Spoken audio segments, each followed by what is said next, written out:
Readers are welcome to leave comments in the comments section. The tip of Maya's silver pen tapped a slow, rhythmic beat against the polished mahogany of the conference table, a sound that seemed entirely engineered to unravel the very last thread of Elena's professional patience. Elena stood at the head of the boardroom, the glow of the projector casting sharp, deliberate angles across her features. She was midway through presenting the structural logistics of the new Manhattan boutique hotel, a multi-million-dollar contract she had spent the better part of 6 months securing. Her presentation was flawless. Every beam, every load-bearing wall, every pane of tempered glass was accounted for.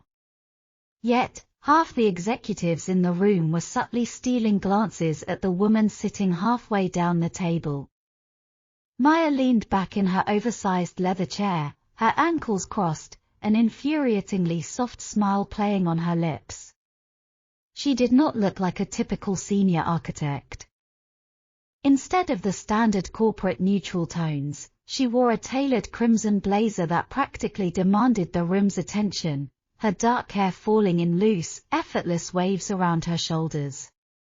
She smelled like sandalwood and something dangerously sweet, a scent that had been distracting Elena since they walked into the room an hour ago. "Are you quite finished with that?" Elena asked, her voice a cool, controlled murmur that nevertheless sliced through the ambient silence of the room. She looked pointedly at the offending pen in Maya's hand. Maya stopped tapping. She spun the pen effortlessly between her fingers, resting her chin on her other hand, her dark eyes locking onto Elena's. "I apologize, Elena. I was just keeping time. Your presentation is incredibly thorough. Down to the very last nail." There was a beat of absolute silence. The compliment sounded entirely like a challenge. "Precision is what the client is paying for, Maya," Elena replied, holding her gaze. The air between them felt remarkably thick, vibrating with an unspoken electricity that had been building since Maya transferred from the London office 2 weeks ago. "Unless, of course, you have a more efficient method of weight distribution you would like to share with the board." "Actually," Maya said, her playful energy vanishing in an instant, replaced by a razor-sharp focus that made Elena's breath hitch. "I do." Maya stood up, picking up her tablet. She walked toward the front of the room, her heels clicking softly against the hardwood floor. Elena held her ground, but as Maya approached, the sheer magnetic pull of her presence became impossible to ignore. They were suddenly sharing the same small space by the projector screen. Maya leaned in to connect her tablet to the main display, and in doing so, her shoulder brushed against Elena's arm. The contact lasted less than a second, but it felt like a static shock. Elena stiffened, her eyes darting to Maya's profile. Maya didn't look back, but the faint upward curve of her mouth suggested she knew exactly what she had just done. The screen flickered, replacing Elena's rigid, practical blueprints with a design that was completely different. It was sweeping, bold, and heavily reliant on natural light and open-concept structural framing. It was a risk. It was also undeniably brilliant. For the next 20 minutes, Maya commanded the room. She spoke with a quiet, infectious passion about negative space and emotional resonance in architecture. Elena watched her, arms crossed over her chest, trying to maintain a facade of detached critique. But beneath her tailored suit, her heart was beating a frantic rhythm against her ribs. She was furious that Maya was attempting to hijack her project, yet profoundly captivated by the way Maya's mind worked. When the meeting finally adjourned, the executives filed out, murmuring their approval and leaving the two architects alone in the sprawling, glass-walled room. Outside, the New York skyline was beginning to light up against the fading dusk. Inside, the silence was deafening. Elena began shuffling her documents together, tapping the edges against the table with unnecessary force. That was quite a performance. It wasn't a performance, Maya said quietly. She walked around the table, stopping just on the other side of Elena. It was a solution. Your design is structurally sound, Elena, but it lacks a pulse. The client wants a hotel people will fall in love in, not just a place to sleep. My design guarantees safety and maximizes profit, Elena shot back, finally looking up. Maya was much closer than she had realized. You think you can just parachute in from London, throw some curved glass into my blueprints, and rewrite the entire narrative? I think your blueprints were playing it safe, Maya murmured, tilting her head slightly. Her gaze dropped to Elena's lips for a fraction of a second before meeting her eyes again. And you don't strike me as someone who actually likes to play it safe. Not underneath all this. Maya gestured vaguely to Elena's immaculate, buttoned-up suit. Elena felt a flush creeping up her neck, a mixture of indignation and something entirely different. You don't know the first thing about me. I know that you double-check everything, Maya countered, taking a slow step around the corner of the table, closing the distance between them.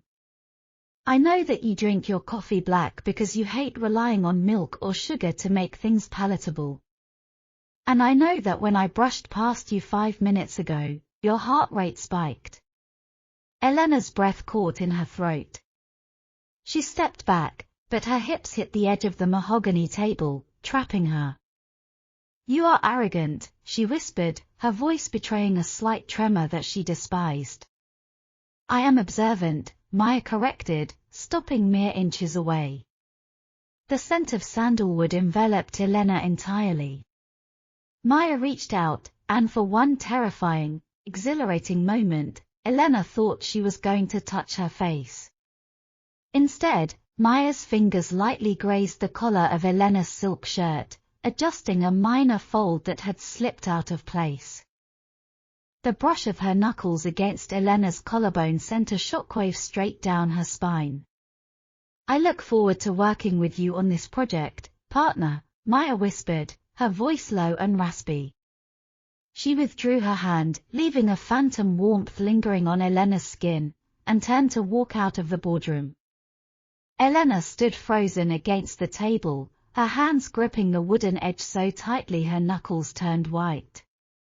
She watched Maya's retreating figure, realizing with a sinking, terrifying clarity that this partnership was going to ruin her completely.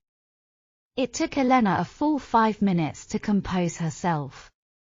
She packed her briefcase with mechanical precision, smoothing down her blazer and taking a deep breath to steady her racing pulse. She walked out of the boardroom, intending to head straight to the parking garage and put as much distance between herself and Maya as humanly possible. But luck, it seemed, was entirely against her. As she approached the elevator bank, the polished silver doors slid open, revealing Maya standing inside. Maya had removed her crimson blazer, draping it over her arm, and her white dress shirt was unbuttoned at the top. She looked relaxed, casual, and utterly devastating. Elena hesitated. Taking the stairs from the 42nd floor was not an option, but stepping into a metal box with the woman who had just unspooled her composure felt like walking into a trap. Going down? Maya asked, pressing the button to hold the doors open. Her tone was innocent, but her eyes danced with a familiar mischief. Elena squared her shoulders, lifting her chin. Obviously. She stepped inside, retreating to the far corner of the elevator, keeping a safe distance. The doors closed, sealing them in. The descent began with a subtle hum. For the first 10 floors, neither of them spoke.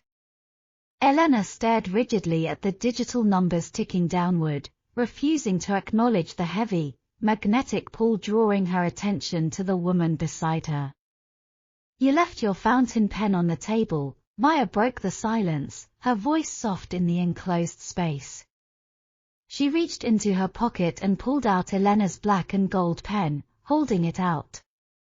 Elena frowned, realizing she had been so flustered she had actually left her most prized writing instrument behind. She reached out to take it, intending to snatch it quickly, but Maya didn't let go immediately. As Elena's fingers wrapped around the barrel of the pen, they overlapped with Maya's. Skin met skin. The temperature in the elevator seemed to skyrocket. Elena looked up, intending to demand Maya let go, but the words died in her throat. Maya was looking at her with an intensity that stripped away all the playful banter and professional rivalry. It was a look of pure, unadulterated hunger. Suddenly, the elevator gave a violent shudder. The lights flickered, and the cab jolted to an abrupt, jarring halt. The sudden deceleration threw Elena off balance. She stumbled forward, the briefcase slipping from her grasp. Before she could hit the wall, Maya dropped the blazer and caught her. Maya's hands clamped firmly around Elena's waist, pulling her flush against her body to stabilize them both. Elena's hands instinctively flew up, landing flat against Maya's chest. The emergency lights kicked on, casting a dim, golden glow over the confined space. They were completely still. Elena could feel the rapid, steady thumping of Maya's heart beneath her palms. It matched her own frantic rhythm. Maya's hands were strong, warm, and entirely unapologetic where they rested on Elena's waist. "Are you all right?" Maya murmured. The proximity was staggering. Elena could feel the faint brush of Maya's breath against her lips. "I'm fine," Elena breathed out, though she made no move to step back. Her mind was screaming at her to pull away, to restore the professional boundary, but her body refused to obey. She looked at Maya's mouth, then up to her dark, deep eyes. "We appear to be stuck," Maya noted, her voice dropping an octave. Her hands didn't leave Elena's waist. In fact, her thumbs traced a barely perceptible circle against the fabric of Elena's suit. "I'll use the emergency intercom," Elena said, though she still didn't move. She was trapped in the gravity of Maya's gaze, caught in a push-and-pull dynamic she had never experienced before. Maya leaned in, just a fraction of an inch, closing the gap until their noses nearly brushed. "You can use the intercom in a minute," she whispered, her gaze dropping to Elena's lips. "Right now, I think we need to resolve our design dispute." "There is no dispute," Elena countered weakly, her chest rising and falling heavily. "We are going to use my structural foundation." "But my interior layout," Maya challenged softly, her grip tightening slightly on Elena's waist. "Compromise, Elena. It's a beautiful thing." Elena swallowed hard, the tension between them winding so tight it felt like a physical string ready to snap. She had never let anyone dictate her terms, never let anyone invade her space this completely. But as she stood in the dim light of the stalled elevator, feeling the heat of Maya's body pressing against hers, she realized that keeping her walls up might be the hardest thing she would ever have to do. "Fine," Elena breathed, her voice barely a whisper in the quiet cab. "We compromise." Maya smiled, a slow, triumphant curve of her lips that made Elena's stomach flip. "I knew we would make a great team." She finally took a half step back, releasing Elena's waist, though the loss of contact left Elena feeling suddenly, inexplicably cold. Maya picked up Elena's briefcase and handed it back to her, before casually strolling over to the emergency panel and pressing the call button. "Hello?" "Yes, we seem to be stuck on the 30th floor." Elena leaned against the back wall of the elevator, watching Maya calmly speak to the building security. She pressed her hand flat against her own chest, trying to steady her breathing. The rivalry was far from over. The project was going to be a battlefield. But as Maya glanced back at her over her shoulder, offering a knowing, dangerous wink, Elena knew with absolute certainty that she was already losing the war. Elena arrived at the office at 6 in the morning, a full 2 hours before anyone else. She needed the solitude. She needed the crisp, unbroken silence of the 42nd floor to sanitize her mind from the lingering memory of the elevator. Every time she closed her eyes, she could still feel the phantom weight of Maya's hands on her waist and the intoxicating proximity of her breath. It was unacceptable. It was a lapse in judgment brought on by adrenaline, she told herself. Today, she would re-establish the boundaries. Today, they were nothing more than co-architects bound by a client's mandate. She arranged her desk with militant precision. Her blueprints were stacked in perfect right angles, her titanium rulers and architectural scales were aligned parallel to her keyboard. By 8:30, she was deeply engrossed in recalculating the structural load limits for the hotel's cantilevered terrace, a task that required absolute, undivided focus. Then, the glass door to her private office swung open without a knock. "Good morning, partner," Maya announced, her voice carrying a cheerful, melodic lilt that shattered Elena's carefully constructed peace. Elena looked up, her fingers pausing over her calculator. Maya was leaning against the doorframe, balancing two large, steaming paper cups in one hand and carrying an obscenely large, disorganized tote bag over her shoulder. Today, she wore a pair of high-waisted wide-leg trousers and a silk blouse the color of midnight, the sleeves casually rolled up to her elbows. She looked effortlessly striking, a walking disruption to Elena's ordered universe. "My office is technically down the hall," Maya continued, stepping inside and letting the door click shut behind her.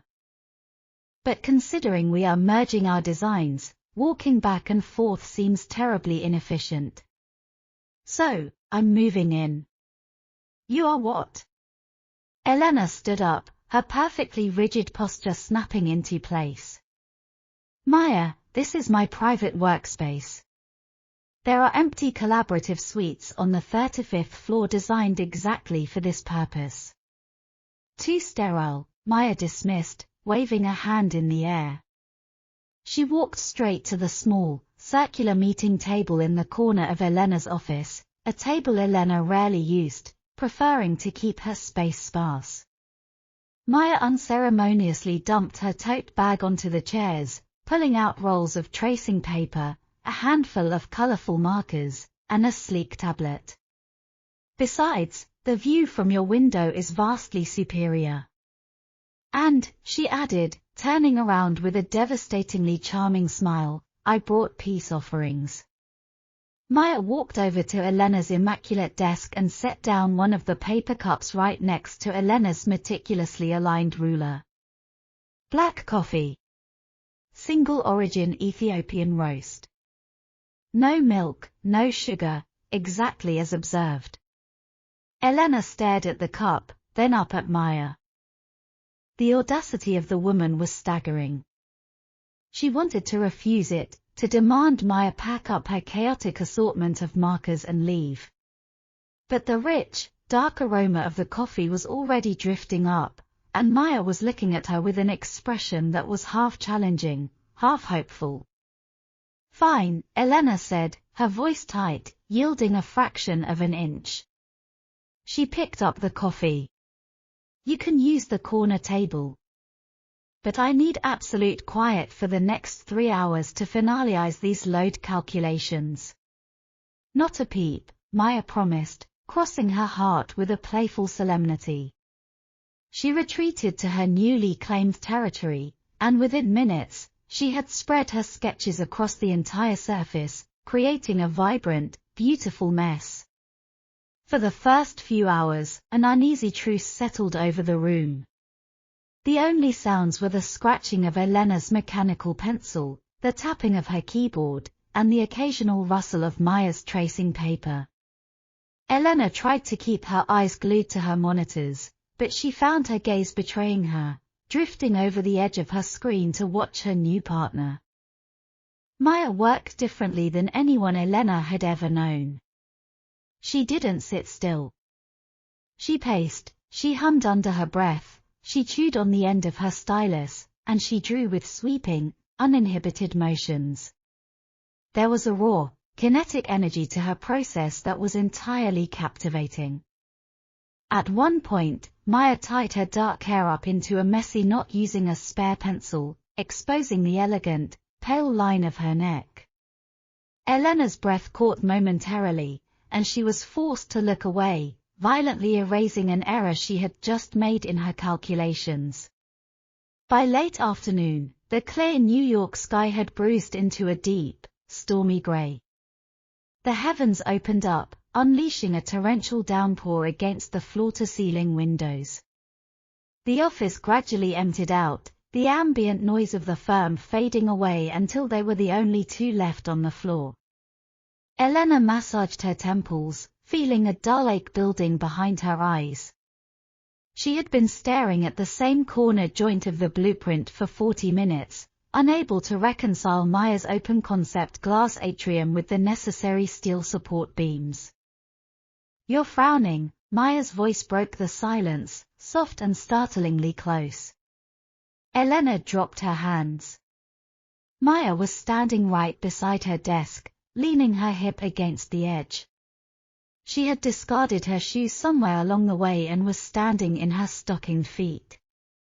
"The atrium," Elena sighed, exhaustion momentarily overriding her defenses. She swiveled her chair to face Maya, though she immediately regretted it, they were much too close. "Your design requires removing a primary load-bearing column on the south side. The glass you want to use is too heavy. The math doesn't work, Maya." Maya didn't argue. Instead, she leaned over Elena's desk, her hands resting on either side of Elena's keyboard. The movement brought her face within inches of Elena's. The scent of sandalwood and rain-washed air washed over Elena, making her pulse scramble. "Show me," Maya murmured, her dark eyes locking onto the structural diagram on the monitor. Elena swallowed, her throat suddenly dry. She pointed a slightly trembling finger at the screen. "Here. The tension distribution puts too much stress on the secondary framing. A strong wind off the Hudson could compromise the entire facade." Maya hummed thoughtfully, her gaze following Elena's finger. She reached out, her hand covering Elena's right hand on the mouse. Elena froze. Maya's skin was incredibly warm. With gentle but firm pressure, Maya moved their joined hands, clicking on a different layer of the digital blueprint. "What if we shift the weight to an external exoskeleton?" Maya suggested, her voice dropping to a conspiratorial whisper, right next to Elena's ear. "Use carbon fiber reinforced steel. We make the support structure part of the aesthetic. It holds the glass, but looks like a cage of vines." Elena's mind raced, struggling to process the architectural genius of the suggestion while simultaneously short-circuiting from the physical contact. Maya's thumb was lightly stroking the side of Elena's hand, a rhythmic, unconscious motion that was destroying Elena's ability to think in straight lines. That would increase the budget," Elena managed to say, her voice lacking its usual authority.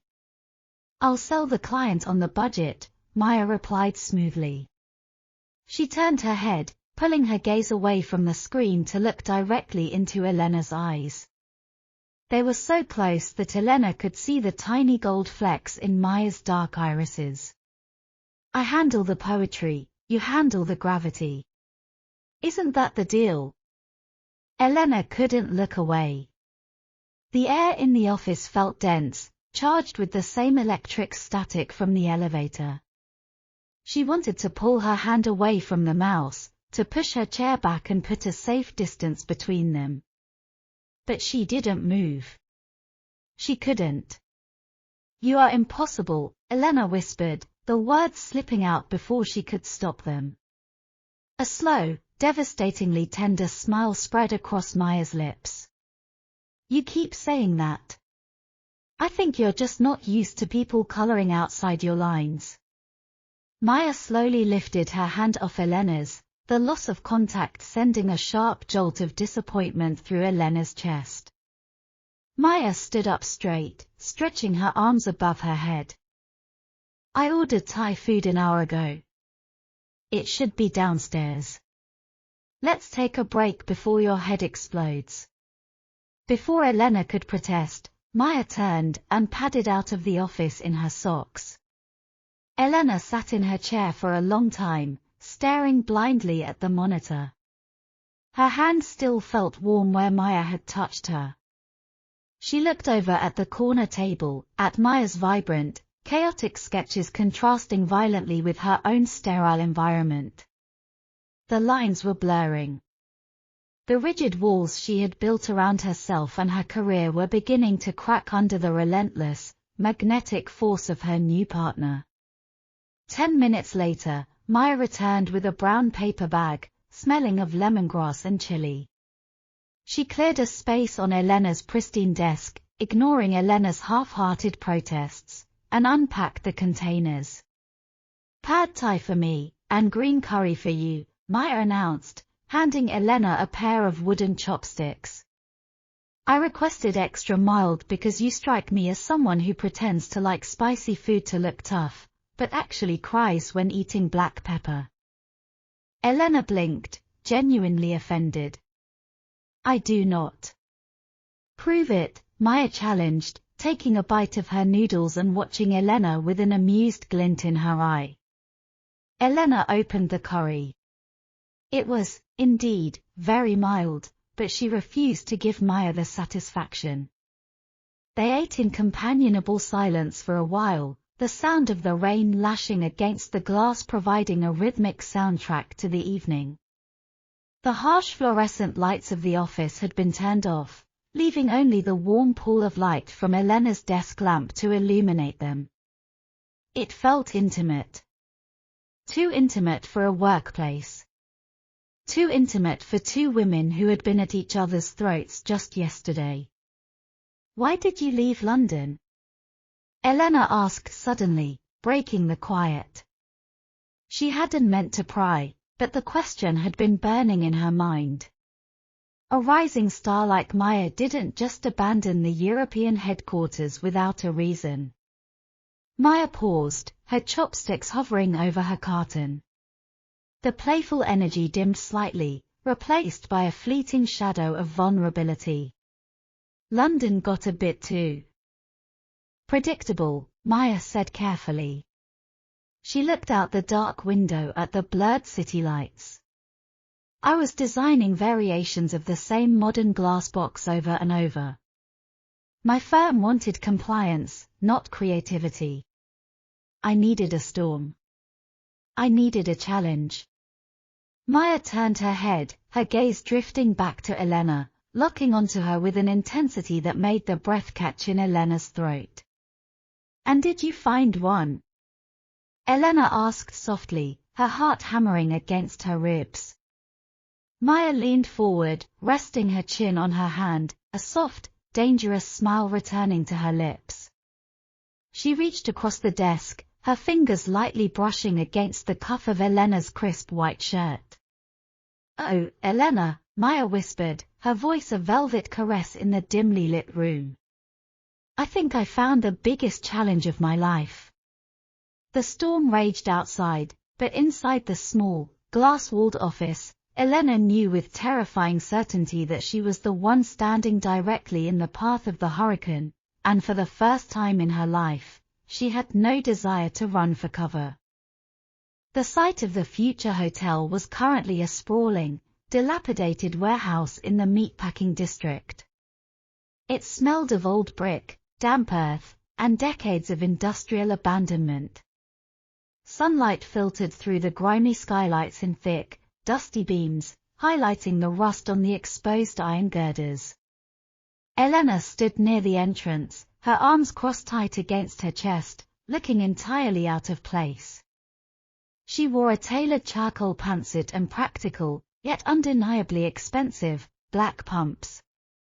She carried a sleek silver clipboard, a laser measuring tool clipped to her belt.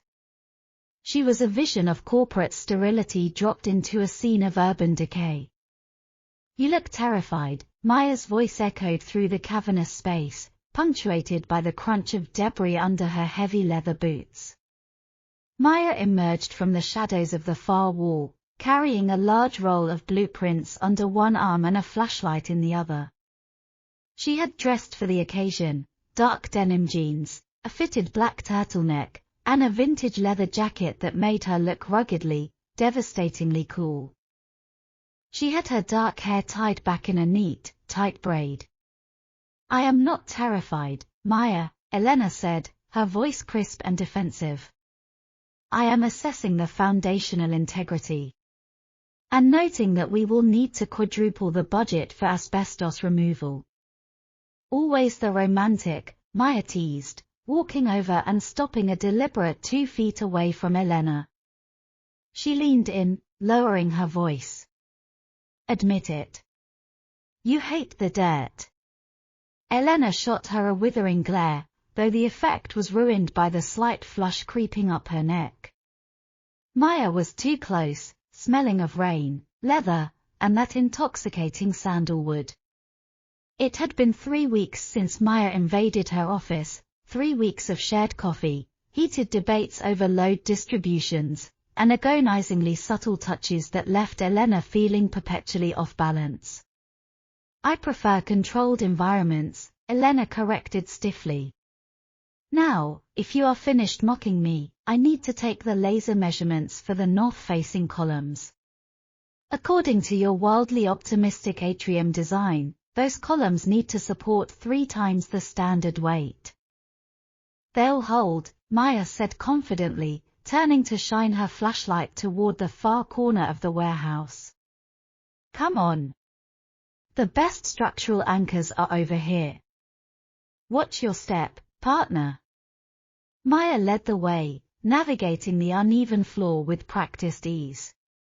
Elena followed cautiously, picking her way around shattered crates and twisted metal. The further they went, the darker and more claustrophobic the space became. The sound of distant New York traffic faded, replaced by the hollow dripping of water somewhere in the depths of the building. "All right," Maya said, stopping beneath a massive, rust-covered crossbeam. She pointed the flashlight upward. "This is the primary joint. We need the height from the floor to the exact center of the bracket." Elena unclipped her laser tool and stepped forward, squinting into the gloom. The ground here was slick with moisture and littered with debris. She raised the tool, trying to find a stable footing to get an accurate reading. "I can't see the bracket clearly," Elena muttered in frustration. She took another step back, her eyes fixed on the ceiling. "Careful, Elena," Maya started to warn, her hand reaching out. But it was too late. Elena's heel caught on a thick, exposed root growing through the cracked concrete. Her ankle twisted sharply, and the world tilted. She let out a sharp gasp, her arms flailing as she lost her balance completely, bracing herself for the harsh impact of the concrete floor. The impact never came. Instead, a strong arm clamped around her waist like a vice, yanking her violently backward. The momentum spun her around, and she crashed hard into a solid, warm body.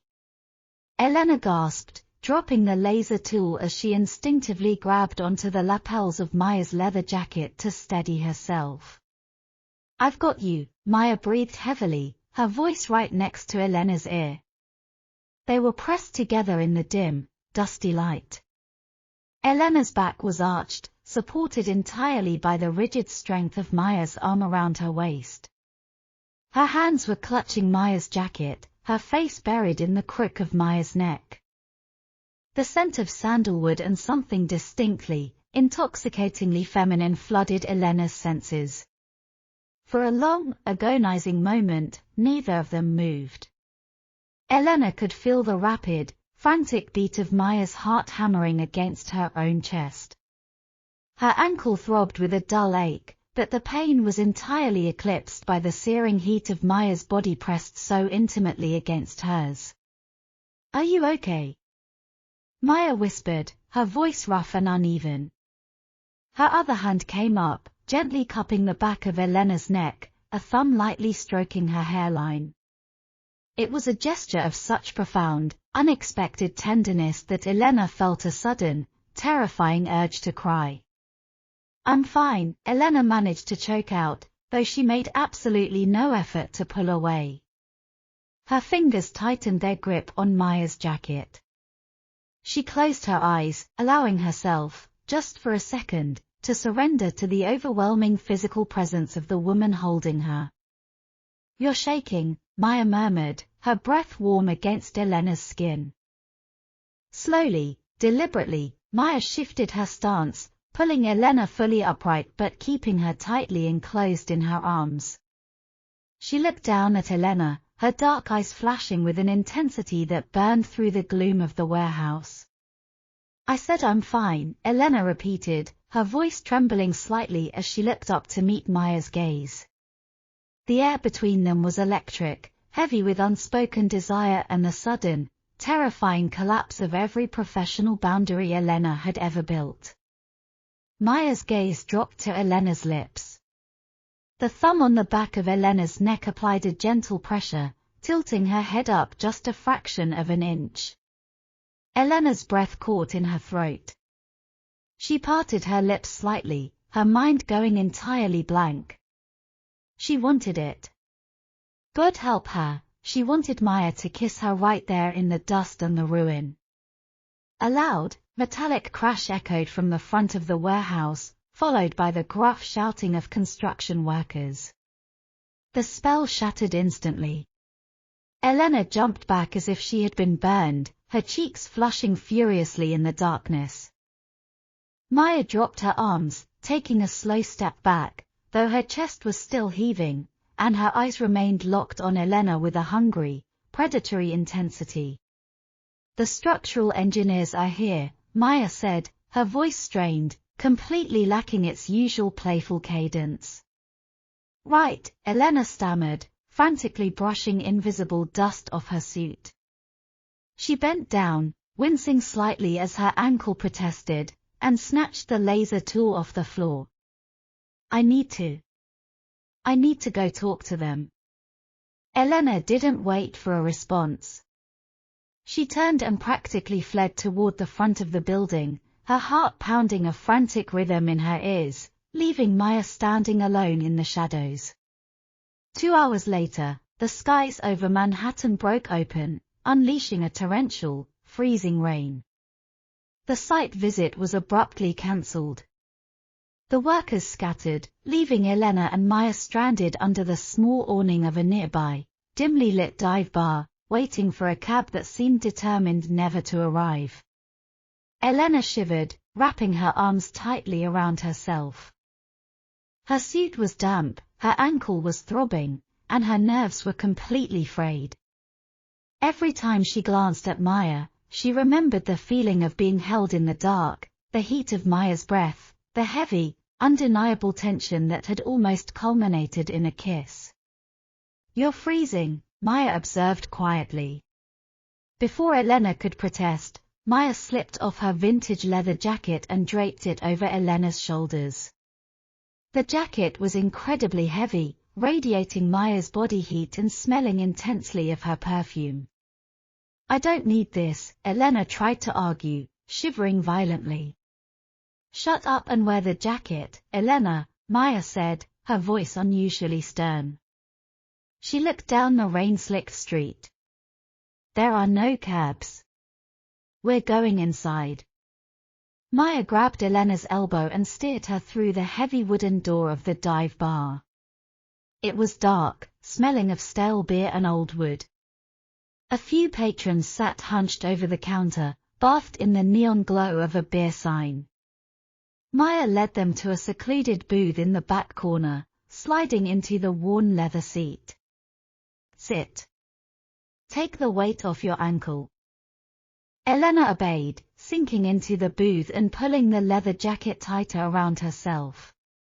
She felt entirely unmoored, stripped of her corporate armor and entirely at the mercy of the woman sitting across from her. A waitress appeared, and Maya ordered 2 neat whiskeys without asking Elena what she wanted. When the drinks arrived, Maya pushed one across the sticky table. Drink, Maya commanded gently. It will help warm you up. Elena picked up the glass and took a large swallow. The cheap liquor burned a fiery trail down her throat, but it did spread a sudden, welcome warmth through her chest. She set the glass down and looked at Maya.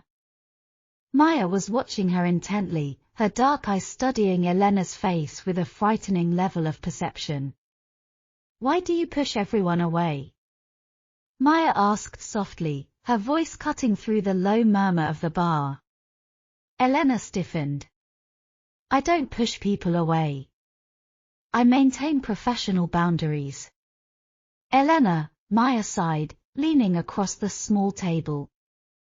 You treat everyone like a structural liability. You build walls so thick and so high that nobody can get in. But earlier, in the warehouse, you didn't push me away. Elena's heart skipped a beat. The whiskey was making her reckless, dissolving the careful filters she normally employed. She looked down at her hands, tracing the condensation on her glass. I was startled. I lost my balance. You were holding onto me like you were drowning, Maya corrected, her voice dropping to a low, intimate whisper that sent shivers down Elena's spine. Maya reached across the table, her long fingers gently covering Elena's hand. Elena didn't pull away. She stared at their joined hands, the contrast of Maya's olive skin against her pale fingers. The touch was agonizingly sweet, a stark contrast to the aggressive intellectual battles they fought in the boardroom. You terrify me, Elena confessed, the words slipping out in a breathless, fragile whisper. She finally looked up, meeting Maya's gaze. The vulnerability in her own voice scared her more than anything else. Maya's expression softened, a look of profound, beautiful tenderness replacing the usual playful arrogance. Why? She asked softly, her thumb beginning a slow, hypnotic caress over Elena's knuckles. Because you are chaotic, Elena said, her voice trembling slightly. Because you don't follow the rules. Because you make me feel things that I cannot quantify, or control, or predict. Maya smiled, a sad, knowing smile. She tightened her grip on Elena's hand, anchoring her in the dim, noisy bar. You can't control a storm, Elena, Maya whispered, her dark eyes shining with a dangerous, inescapable promise. You just have to learn how to dance in the rain. Elena stared at her, the last remnants of her resistance crumbling to dust. She realized then, with absolute clarity, that the blueprints, the hotel, the multi-million-dollar contract, none of it mattered. The only thing that mattered was the heat of Maya's hand, the intensity of her gaze, and the terrifying, wonderful realization that she was falling completely, hopelessly in love with her. The hangover that gripped Elena the following morning had absolutely nothing to do with the cheap dive bar whiskey. It was an entirely different kind of intoxication, a lingering, thrumming residual heat that sat heavy in her chest and made her fingers tremble as she tried to button her silk blouse. The memory of Maya's hand over hers, the devastating promise in her obsidian gaze, and the raw confession that had spilled from Elena's own lips played on a relentless, tormenting loop in her mind. She arrived at the firm exactly at 7. The strategy for the day was avoidance, cloaked under the guise of an impenetrable professional workload. They had a critical vendor dinner that evening with the primary investors and luxury material suppliers. Elena planned to bury herself in budget spreadsheets and textile stress tests until the sun went down. She should have known Maya would never allow her to retreat into her spreadsheets. At precisely 9 o'clock, the glass door to the private office swung open. Elena didn't look up from her dual monitors, deliberately keeping her posture rigid and her expression entirely neutral. "Morning," Maya murmured. The greeting lacked its usual theatrical flair, replaced instead by a low, intimate timbre that sent an immediate shiver racing down Elena's spine. "Good morning," Elena replied flatly, aggressively typing a completely unnecessary formula into her spreadsheet. The textile samples from the Milan supplier arrived. "I need you to review the acoustic paneling specs before 3. We are presenting them to Julian Vance tonight at the dinner." Maya didn't walk to her usual designated chaotic corner. Instead, she moved directly behind Elena's chair. Elena stopped typing. She could feel the ambient heat of Maya's body radiating against her back. The scent of sandalwood and something distinctly like morning rain flooded the small space. Maya placed her hands flat on the desk, caging Elena in.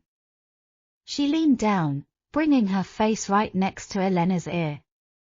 "You ran away," Maya whispered, her breath brushing against the sensitive shell of Elena's ear. It wasn't an accusation, it was an observation laced with a dark, thrilling amusement. Elena swallowed hard, her eyes fixed blindly on the flickering cursor on her screen. "I secured us a cab. We had an early start today." It was the logical conclusion to the evening. "Logical," Maya repeated, the word rolling off her tongue like a quiet taunt. She turned her head slightly, her nose grazing the loose strands of hair at the nape of Elena's neck. "There was absolutely nothing logical about last night, Elena. And we both know it." Elena closed her eyes, her hands gripping the edge of her keyboard. She wanted to stand up, to push Maya away, to demand respect for corporate boundaries. But her body remained entirely motionless, anchored by the magnetic, terrifying gravity of the woman hovering over her. "Tonight is an important dinner," Elena managed to say, her voice sounding embarrassingly breathy in the quiet office. "Julian Vance controls 50% of the backing capital. We need to be a unified front. I cannot have you distracting me." Maya finally pulled back, though she let her fingertips trace a agonizingly slow path across the polished wood of the desk as she moved away. She walked around to the front, leaning against the edge and crossing her arms over her chest. She was wearing a tailored ivory suit today that made her look like a modern, ruthless royalty. "I am a professional, partner," Maya smiled, a predatory curve of her lips that made Elena's heart skip a dangerous beat. "I would never dream of compromising our united front. Just wear something that proves we mean business." By 8 o'clock that evening, the penthouse level of the Waldorf Astoria was buzzing with the low, manufactured hum of wealth and corporate networking. Crystal chandeliers cast a warm, golden glow over the room, illuminating men in bespoke tuxedos and women in haute couture. Elena stood near the velvet-draped windows, holding a flute of champagne she had no intention of drinking. She had chosen her armor carefully, a floor-length, midnight blue gown with a dangerously sharp plunging neckline and a slit that exposed a sliver of her leg with every step. It was elegant, powerful, and utterly devoid of her usual conservative safety. She was currently trapped in a conversation with Julian Vance. Julian was a man who wore his generational wealth like a heavy perfume. He had been hovering around Elena for the past 20 minutes, offering unsolicited opinions on the hotel's structural aesthetics while standing entirely too close. "I just think," Julian purred, leaning in to clink his glass against hers, "that a woman with your remarkable attention to detail shouldn't be bogged down by the messy, abstract side of the design. You bring the discipline, Elena. Let the artists play with their crayons." Elena offered a tight, glacial smile. "Architecture is an intersection of discipline and art, Julian. One cannot exist without the other." "Perhaps," Julian chuckled, his gaze dropping shamelessly to her neckline. "But I know which side of the intersection I find more captivating. You look absolutely stunning tonight, by the way. Midnight blue is a spectacular choice." He reached out, his hand hovering near her waist, clearly intending to guide her toward the bar. Before his fingers could even brush the silk of her gown, a sleek, undeniable presence materialized at Elena's side. "It's a custom weave," Maya's voice sliced through the ambient noise, smooth as glass and carrying the sharp edge of a concealed blade. "Sourced from a boutique mill in Florence. Elena always understands exactly how to command a room." Julian blinked, taking a step back as Maya smoothly inserted herself between him and Elena. Maya looked devastating. She had foregone a traditional dress for a razor-sharp, pitch-black tuxedo jacket worn directly over her bare skin, paired with tailored trousers. A single, delicate gold chain rested against her collarbone. She exuded a quiet, dangerous authority that instantly shrank Julian's presence. "Ah, the artist," Julian recovered quickly, offering a condescending smile. "Maya, isn't it? We were just discussing your ambitious atrium concept." "Were we?" Maya asked, her tone conversational but her eyes entirely dead as she looked at him. She didn't look at Elena, but she reached out, her hand finding the bare skin of Elena's lower back. The touch was a brand. It was possessive, absolute, and sent a shockwave of heat radiating outward from Maya's fingertips. Elena's breath hitched, her posture stiffening momentarily before she instinctively leaned into the subtle pressure of Maya's hand. "Elena and I are perfectly aligned on the atrium," Maya continued, stepping a fraction of an inch closer to Elena, firmly claiming her territory. "She provides the unbreakable foundation, and I provide the vision. We don't compromise our integrity for conventional thinking, Julian. And we certainly don't appreciate being separated." Julian cleared his throat, suddenly looking very uncomfortable under Maya's icy glare. "Of course. A formidable team. If you'll excuse me, I need to speak with the textile representatives." He turned and practically fled toward the other side of the ballroom. Elena exhaled a breath she didn't realize she had been holding. She looked up at Maya, expecting to see the triumphant, playful smirk. Instead, Maya's jaw was clenched, a muscle feathering in her cheek as she watched Julian walk away. "You didn't need to do that," Elena said quietly. "I am perfectly capable of handling arrogant investors." Maya turned to look at her, the dark intensity in her eyes making the breath catch in Elena's throat.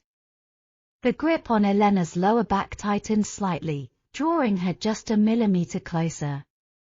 "I have no doubt about your capabilities, Elena," Maya said, her voice dropping to a low, rough murmur meant only for them. "But if that man had touched you, I would have broken his fingers. Now, put your glass down. We are leaving."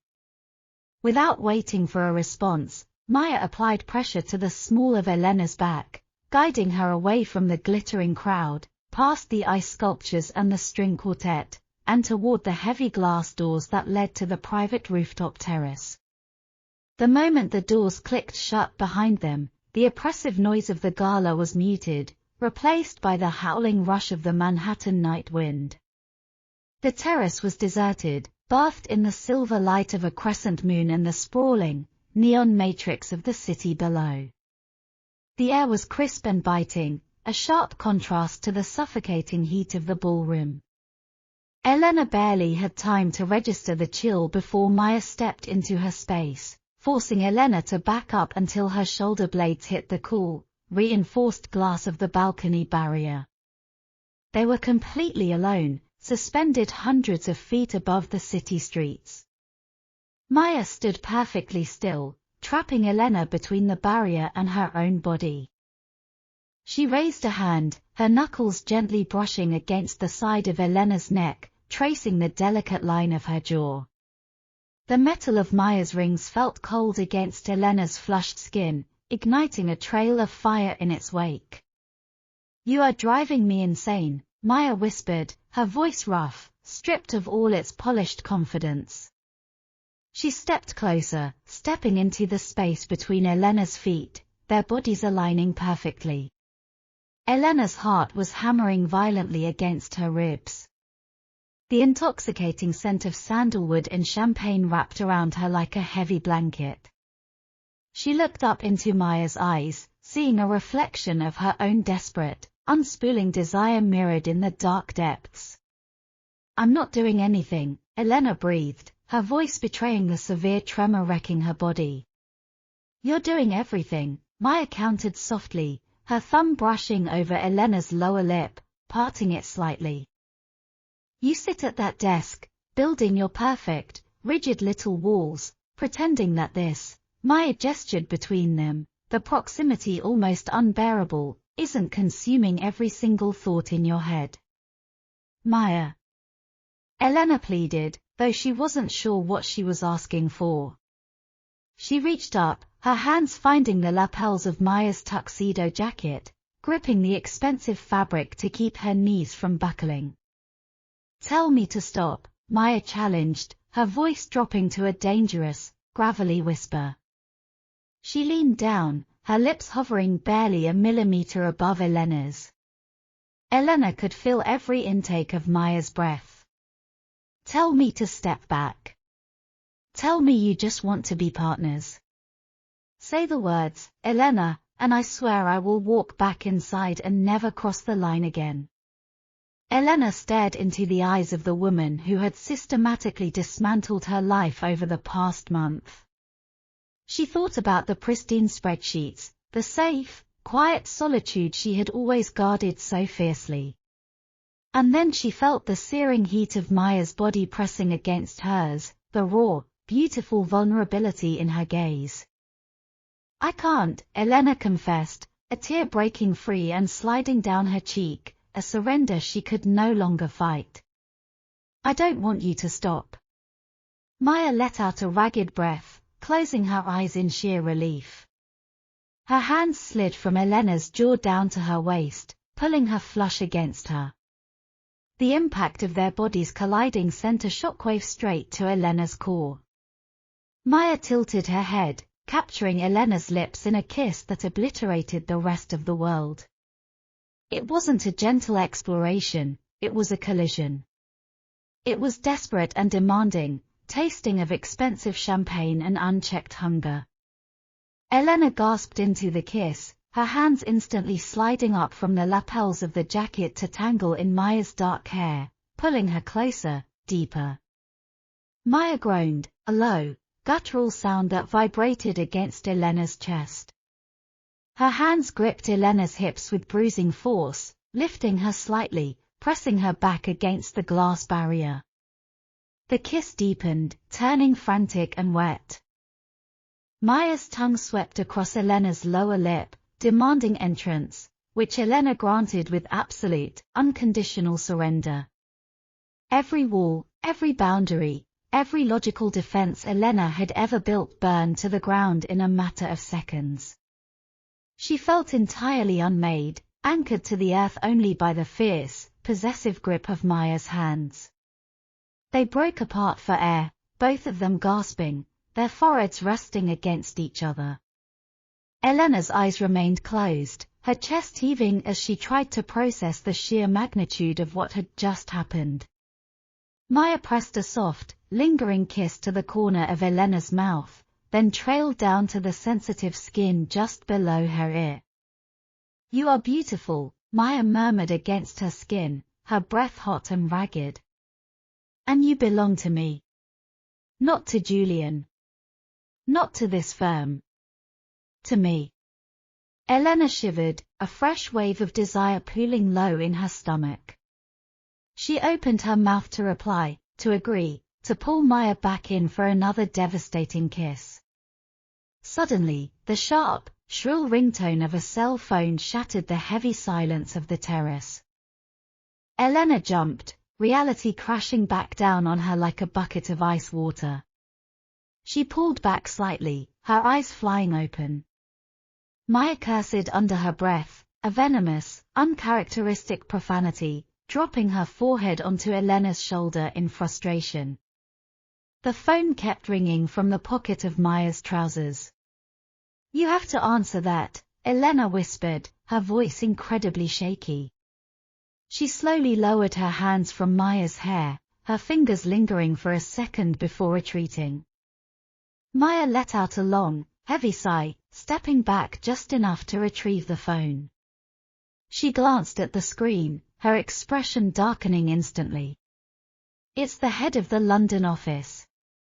Elena nodded, smoothing down her gown with trembling hands, trying to rebuild the facade that had just been so thoroughly demolished. "You should take it. It might be an emergency." Maya looked at Elena, her eyes softening. She reached out, gently tucking a stray lock of hair behind Elena's ear. "We are not finished with this conversation. We are not finished with any of this."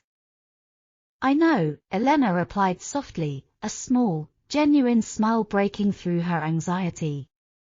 For the first time in her life, she wasn't afraid of the chaos. Maya hit the answer button, stepping a few feet away into the shadows of the terrace to take the call. Elena stood alone by the glass barrier, looking out over the glittering lights of Manhattan. Her lips were swollen, her heart was racing, and her entire universe had violently shifted on its axis. The war of resistance was over. And she had never been so happy to lose. The atmosphere inside the private office on the 42nd floor had irrevocably shifted. The sharp, abrasive friction that used to define their shared airspace had melted into something heavy, sweet, and entirely dangerous. Every glance shared across the room felt like a physical touch. Every accidental brush of their shoulders by the printer sent a jolt of electricity straight down Elena's spine. It had been 24 hours since the gala. 24 hours since Maya had pinned her against the glass barrier of the rooftop terrace and kissed every ounce of logic out of her brain. They had not spoken directly about what happened, largely because the phone call from London had brought disastrous news. The primary investors had moved the timeline up by 2 entire months. They were suddenly entirely behind schedule. Elena sat at her desk, staring blindly at a logistical flowchart. She was trying to project the shipping times for the Florence textiles, but her peripheral vision was entirely monopolized by Maya. Maya was standing at her chaotic corner table, dressed down today in a soft, oversized charcoal cashmere sweater and tailored black jeans. She was on the phone with a contractor, her voice a low, authoritative murmur that did absolutely nothing to help Elena's concentration. As she spoke, Maya absent-mindedly twirled a stylus between her long, elegant fingers. Elena swallowed, forcing her eyes back to her monitor. "Focus. You are a senior partner. Act like it." "They can't expedite the marble," Maya announced, hanging up the phone and tossing the stylus onto the table. She turned to face Elena, leaning her hips against the edge of the wood. The predatory, playful glint in her dark eyes had been replaced by a lingering, simmering heat that made Elena's heart race. And worse, Elias Thorne is refusing to send photos of the centerpiece sculpture. He says it must be experienced in person, or he won't sell it to us. Elena frowned, finally finding a safe, professional harbor to anchor her thoughts. Elias Thorne was a reclusive, brilliant sculptor based in upstate New York. Securing his work for the hotel lobby was one of Maya's most ambitious concepts. The man is a megalomaniac, Elena sighed, rubbing her temples. We don't have time to drive 3 hours into the Catskills just to look at a piece of bronze. It's not bronze, it's kinetic glass and steel, Maya corrected gently, pushing off the table and walking slowly toward Elena's desk. Her movements were deliberate, like a panther closing in on a cornered deer. And we are going. I rented a car. We leave in 20 minutes. Elena opened her mouth to protest the unilateral decision, but the words died in her throat as Maya rounded the desk and stopped directly beside her chair. Maya reached out, her knuckles gently brushing against the collar of Elena's silk blouse, sending an immediate, violent shiver through her system. Pack a warm coat, partner, Maya whispered, her gaze dropping to Elena's lips for a fraction of a second, the memory of the rooftop burning brightly between them. They are predicting snow. 2 hours later, the towering concrete skyline of Manhattan had given way to the sprawling, dense forests of the Hudson Valley. Maya was driving a sleek, vintage black Porsche she had somehow procured at a moment's notice. The interior smelled of rich leather and Maya's ubiquitous sandalwood perfume. Elena sat in the passenger seat, watching the barren trees blur past the window. The sky above was a heavy, bruised violet, pregnant with the promise of a winter storm. The confined space of the sports car was agonizingly intimate. Every time Maya shifted gears, the back of her hand grazed the fabric of Elena's slacks. It wasn't accidental. Maya was testing the waters, pushing the boundaries with agonizingly slow precision. You're very quiet, Maya noted, her eyes fixed on the winding, 2-lane road. The low hum of a jazz track played through the car's speakers, adding to the cinematic tension of the drive. I'm reviewing Thorne's portfolio in my head, Elena lied smoothly, though her pulse was frantic. I need to understand the structural weight of his previous installations to anticipate the load-bearing requirements for the lobby. Maya laughed, a soft, rich sound that vibrated in the small cabin. Always so practical. Even after. She trailed off, turning her head slightly to cast a loaded, piercing look at Elena. Even after last night. Elena felt a flush creep up her neck. She turned away from the window, meeting Maya's gaze. Last night was an anomaly. A momentary lapse in professional protocol. Maya hit the brakes gently, slowing the car as they navigated a sharp curve. She reached across the center console, her warm hand covering Elena's completely, her thumb sliding over Elena's knuckles. It wasn't a lapse, Elena. It was an awakening. Stop pretending you didn't feel the earth move. Elena looked down at their joined hands. The urge to pull away was completely gone, replaced by a desperate, terrifying need to hold on tighter. She turned her hand over, interlacing her fingers with Maya's. A soft gasp escaped Maya's lips at the reciprocation, a tiny sound of victory that made Elena's chest ache with affection. They arrived at Elias Thorne's studio just as the first flurries of snow began to fall. The studio was a massive, converted barn sitting on the edge of a frozen lake. Inside, it was a chaotic wonderland of welding equipment, shattered glass, towering blocks of raw marble, and the sharp scent of ozone and plaster. Elias was exactly as arrogant as Elena had anticipated. He spent the first hour speaking in abstract riddles, completely ignoring Elena's questions about structural integrity and focusing entirely on Maya's artistic vision. But as Elena watched them interact, her frustration melted into sheer awe. Maya was in her element. She spoke Thorn's language effortlessly, waving her arms to demonstrate spatial geometry, her eyes alight with a brilliant, infectious passion. Maya wasn't just a designer, she was a visionary. She commanded the massive, freezing barn with the same sovereign authority she commanded the boardroom. At one point, Maya picked up a heavy, plaster-covered mold to inspect the curvature. When she set it down, a streak of white dust was smeared across her cheek. Elena didn't think. She simply acted. She stepped forward, closing the distance between them, completely ignoring the eccentric sculptor babbling in the background. She reached up, her bare fingers gently wiping the plaster from Maya's cheekbone. Maya froze.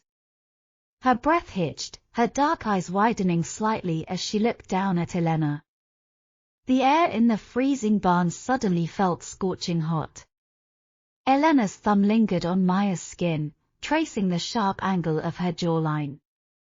"You had some," Elena whispered, her voice incredibly soft, suddenly hyper-aware of the vulnerability in her own eyes.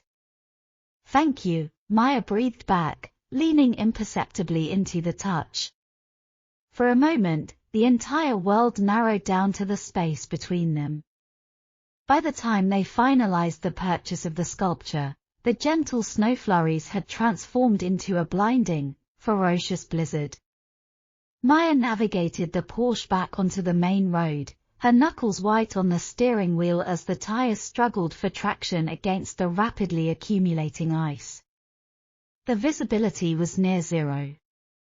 "We can't make it back to the city," Maya said grimly, her playful demeanor entirely absent. The highway patrol just announced a mandatory shelter-in-place on the radio. "The roads are closed." Elena felt a spike of genuine panic, not because of the snow, but because of what being stranded implied. "Where are we supposed to go?" "There was a bed and breakfast a few miles back," Maya replied, turning the steering wheel with careful, measured movements. "We have to stop. It's not safe." 10 agonizing minutes later, they pulled into the snow-covered driveway of the Whispering Pines Inn, a sprawling, Victorian-style house that looked like it had been plucked from a Gothic novel. Inside, the inn was warm, smelling of cinnamon and burning cedar. The elderly proprietor behind the mahogany front desk looked at them with a mixture of sympathy and apology. "I'm so sorry, ladies," the woman said, handing Maya an old-fashioned brass key. "With the storm, we are completely booked by stranded travelers. I only have one room left. The bridal suite. It only has one bed." Elena stopped breathing. She stared at the brass key resting in Maya's palm as if it were a live grenade. "We'll take it," Maya said smoothly, not missing a beat. She turned to Elena, her expression entirely unreadable. "Unless you prefer to sleep in the Porsche." "The room is fine," Elena managed to choke out, her voice betraying a severe tremor. The bridal suite was at the end of a long, dimly lit hallway on the top floor. Maya unlocked the heavy oak door and pushed it open. The room was vast and dramatically romantic. A massive stone fireplace dominated one wall, a fresh fire already crackling and popping, casting a warm, flickering golden light across the space. In the center of the room, looking entirely too large and far too inviting, was a massive king-sized four-poster bed covered in heavy velvet quilts. Maya dropped their overnight bags near the door and took a slow, deep breath, running a hand through her dark hair. She walked over to the fireplace, holding her hands out to the flames. Elena stood frozen by the door, still wearing her heavy wool coat. The reality of the situation was crashing down on her. They were stranded. Alone. In a room with one bed and a roaring fire. The carefully constructed professional dam she had been trying to repair was about to break permanently. "Take your coat off, Elena. You're completely stiff," Maya said softly, turning around. The golden firelight illuminated the sharp contours of her face, highlighting the deep, predatory hunger in her eyes that she was no longer trying to hide. Elena unbuttoned her coat with shaking fingers, letting it fall onto a nearby armchair. Underneath, she was wearing a crisp white button-down shirt and her tailored slacks. She felt entirely overdressed and violently exposed. Maya walked across the room, her footsteps completely silent on the thick Persian rug. She stopped inches away from Elena, invading her personal space with a gravity that was impossible to resist. "Are you afraid of me?" Maya asked, her voice a low, gravelly whisper that sent a shockwave straight to Elena's core. "No," Elena breathed, looking up into Maya's eyes. It was the absolute truth. She wasn't afraid of Maya. She was terrified of herself, of the overwhelming, consuming desire that was clawing at her chest.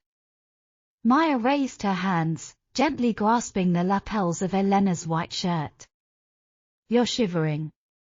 "It's not from the cold," Elena confessed, all her defenses finally crumbling into dust. Maya let out a ragged breath, the sound breaking the silence of the room like a gunshot. Her hands slid from Elena's lapels up to her neck, her thumbs brushing against Elena's jawline with a fierce, possessive tenderness. "I have been trying to behave," Maya whispered, closing the distance until their noses brushed. "I have been trying to give you space, to let you process what happened on that roof. But Elena, standing in this room with you, looking at you like this, I am completely out of my mind." Elena didn't answer with words. She reached up, tangling her fingers in Maya's thick, dark hair, and pulled her down. The kiss was nothing like the frantic collision on the rooftop. This was a slow, deliberate, agonizingly thorough claiming. Maya's lips parted Elena's with liquid heat, her tongue sweeping into Elena's mouth, exploring and tasting with a worshipful reverence. Elena groaned, her knees buckling slightly. Maya's arms immediately wrapped around her waist, pulling her flush against her body, anchoring her. The heat radiating between them was staggering. Elena's hands moved frantically over Maya's shoulders, feeling the soft cashmere of her sweater and the rigid, tense muscles underneath. Maya walked them backward, never breaking the kiss, her steps entirely synchronized with Elena's stumbling retreat, until the backs of Elena's knees hit the edge of the massive mattress. With a gentle push, Maya guided Elena down onto the edge of the bed. Maya followed, not laying down, but standing between Elena's parted knees, caging her in completely.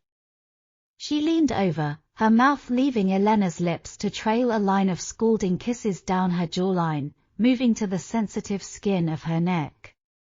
Elena let out a sharp gasp, her head falling back, exposing her throat entirely to Maya's devastating assault. Maya's hands moved to the buttons of Elena's shirt, her long fingers working with an agonizingly slow precision. 1 button. 2.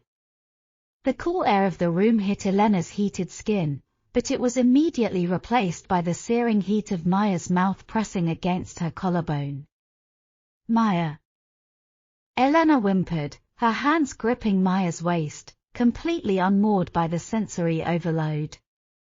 "You are so beautiful," Maya murmured against her skin, her breath hot and ragged. She undid a third button, pushing the crisp fabric aside to press a deep, lingering kiss just above the lace of Elena's bra. So perfectly, immaculately beautiful. The contrast between Maya's usual arrogant swagger and this profound, desperate worship shattered whatever remained of Elena's restraint. She pulled Maya's head back up, capturing her lips in a deep, wet kiss, pouring all of her own pent-up longing, her fears, and her surrender into the connection. They fell back onto the velvet quilts together, a tangle of limbs and ragged breaths. The storm raged against the windows, throwing snow and ice against the glass, but inside the room, the world had shrunk down to the taste of sandalwood, the heat of the fire, and the overwhelming, undeniable certainty that this was exactly where they were both meant to be. They did not sleep. They lay facing each other in the dim firelight, tracing the lines of each other's faces, sharing whispered secrets and trading heavy, lingering kisses that spoke of a future neither of them had dared to plan. The blueprints of their lives had been completely redrawn, and for the first time, Elena didn't want to double-check the math. She just wanted to build the empire together. Sunlight hitting the fresh snow outside the window created a blinding, crystalline glare that slowly filtered through the heavy velvet curtains of the bridal suite. The storm had passed, leaving behind a world wrapped in absolute, suffocating silence. Inside the room, the fire had burned down to glowing embers, casting a faint, warm hue over the massive four-poster bed. Elena woke up slowly, floating up through layers of deep, dreamless sleep. The first thing she registered was the heavy, comforting weight of an arm draped securely across her waist. The second was the rhythmic, steady rise and fall of a chest pressed flush against her back. She opened her eyes, staring at the intricate lace pattern of the pillowcase. She was completely enveloped in the scent of sandalwood, smoke, and the distinct, intoxicating musk of the woman holding her. For a terrifying, fleeting second, Elena's deeply ingrained corporate panic flared. What had she done? The boundaries. The project. The rules. But then Maya shifted behind her. Maya's arm tightened instinctively, pulling Elena even closer, tucking her face into the curve of Elena's neck. A soft, contented sigh escaped Maya's lips, her warm breath ghosting over Elena's bare shoulder. The panic dissolved instantly, replaced by a profound, terrifying surge of affection that made Elena's chest physically ache. She didn't want the rules anymore. She wanted this. Elena moved carefully, turning over within the circle of Maya's arms until they were face to face. Maya was still asleep, her dark hair splayed wildly across the white pillows. Without the sharp armor of her bespoke suits and her commanding, arrogant confidence, she looked shockingly soft. Her thick eyelashes rested against her cheekbones, and the usual sharp curve of her lips was relaxed. Elena reached out, her fingers trembling slightly, and gently brushed a dark lock of hair away from Maya's forehead. Maya's eyes fluttered open. They were heavy with sleep, a dark, liquid amber in the morning light. She blinked, her gaze focusing on Elena's face. A slow, breathtakingly tender smile spread across her lips. "Good morning," Maya murmured, her voice a rough, gravelly whisper that sent an immediate shiver racing straight down Elena's spine. "Good morning," Elena breathed back, feeling a sudden, shy flush heat her cheeks. It was an entirely new dynamic. The battlefield had been traded for velvet quilts, and Elena felt entirely unarmored. Maya's hand slid from Elena's waist up to her cheek, her thumb gently stroking the line of her jaw. "You are not regretting this, are you? Because if you try to put your walls back up now, Elena, I am going to have to tear them down all over again. And I am remarkably persistent." Elena leaned into the touch, closing her eyes for a brief second. "No. No regrets. But Maya, tomorrow, we have to go back to the firm. We have to finish the hotel." Maya's smile turned slightly feral, a hint of her usual dangerous swagger bleeding back into her soft expression. "Ah, yes. The firm. The place where you pretend to hate me in front of the board of directors."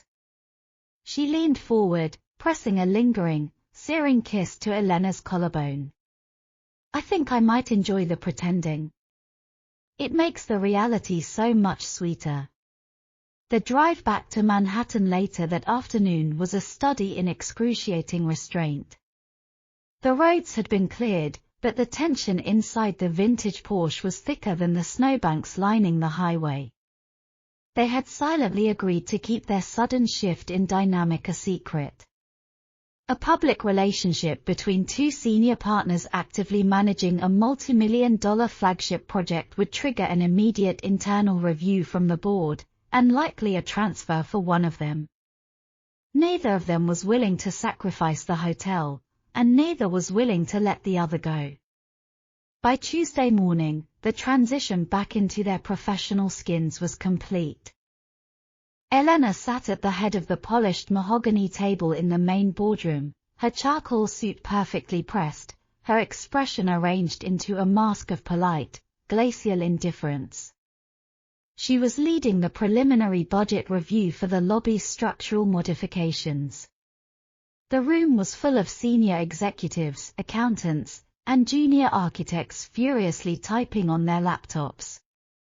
Maya sat halfway down the table. She wore a striking crimson blouse and high-waisted trousers, looking every inch the chaotic, brilliant designer she was. To anyone else in the room, Maya looked annoyed and entirely focused on tearing Elena's budget apart. But Elena knew better. Elena stood up, projecting a complex spreadsheet onto the main screen. As you can see, she began, her voice cool and authoritative, commanding absolute silence in the room. The structural reinforcements required for the kinetic glass centerpiece will increase the foundational budget by 12%. We need to reallocate funds from the secondary aesthetic tier to cover this liability. I fundamentally disagree, Maya interrupted, her voice ringing out clear and sharp. She leaned back in her chair, twirling a silver pen between her fingers, her eyes locked onto Elena with a challenging, mocking glint. The secondary aesthetic tier includes the custom ambient lighting. You want to showcase a masterpiece in the dark, Elena? That is architectural sacrilege. The executives shifted uncomfortably, used to the legendary clashes between the two women. Elena squared her shoulders, staring Maya down. If the ceiling collapses under the weight of the glass, Maya, the lighting will be irrelevant. The ceiling won't collapse, Maya countered, a small, dangerous smile playing on her lips. She stood up from her chair, picking up her tablet, and began walking slowly toward the head of the table. You are overestimating the load-bearing stress by a margin of at least 3%. I ran the simulations. As Maya closed the distance, the ambient temperature in the room seemed to skyrocket. She stopped right next to Elena, their shoulders inches apart as Maya leaned over to plug her tablet into the projector array. The scent of sandalwood hit Elena like a physical blow. She swallowed hard, gripping the edges of the podium to maintain her composure. My calculations are absolute, Elena murmured, keeping her eyes fixed rigidly on the screen, though her peripheral vision was screaming at her to look at the woman beside her. Nothing is absolute, partner, Maya whispered, so softly that only Elena could hear it over the hum of the projector. Maya stepped back, taking the empty chair directly to Elena's right, rather than returning to her original seat. It was a subtle, aggressive move that put them entirely too close for Elena's sanity. The meeting dragged on. The executives argued over line items and vendor contracts. Elena sat down, maintaining her rigid posture, seamlessly answering questions and defending her mathematical models. Then, she felt it. The warmth of Maya's leather shoe lightly brushing against the side of Elena's ankle under the table. Elena stiffened, her breath catching slightly in her throat. She shot a covert, warning glare at Maya. Maya was looking straight ahead at the projector, her expression one of utter, bored professionalism.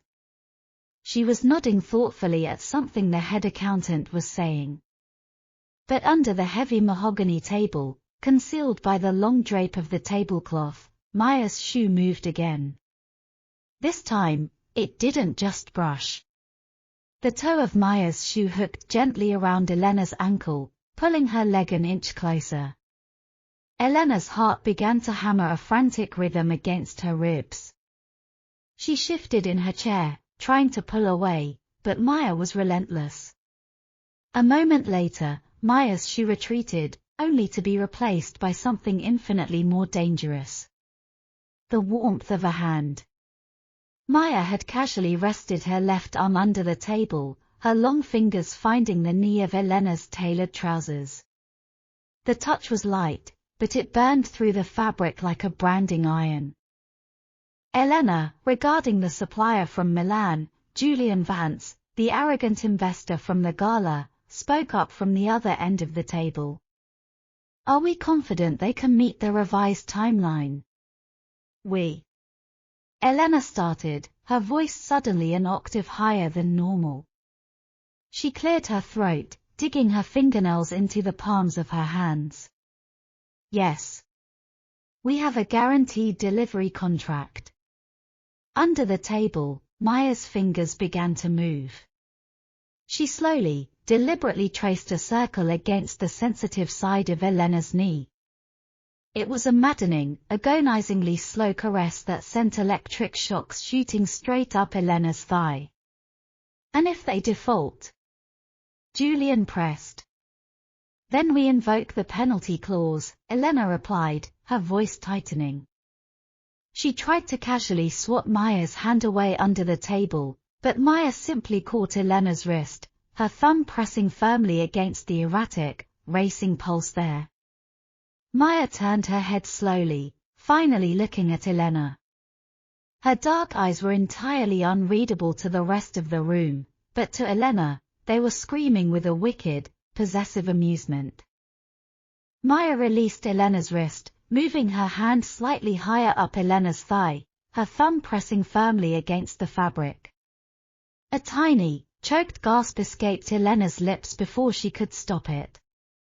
Is everything all right, Elena? Julian asked, frowning slightly. Perfectly fine, Elena lied smoothly, though her face was burning a violent shade of red. She sat up straighter, her core clenching tightly as Maya's thumb continued its devastating, rhythmic pressure against her thigh. I need to review the secondary figures on the electrical grid. Allow me, Maya said loudly, her professional voice returning flawlessly. She tapped her tablet, bringing up a new blueprint on the screen. If Elena is concerned about the grid, I have an alternative layout that maximizes the load distribution without sacrificing the custom lighting.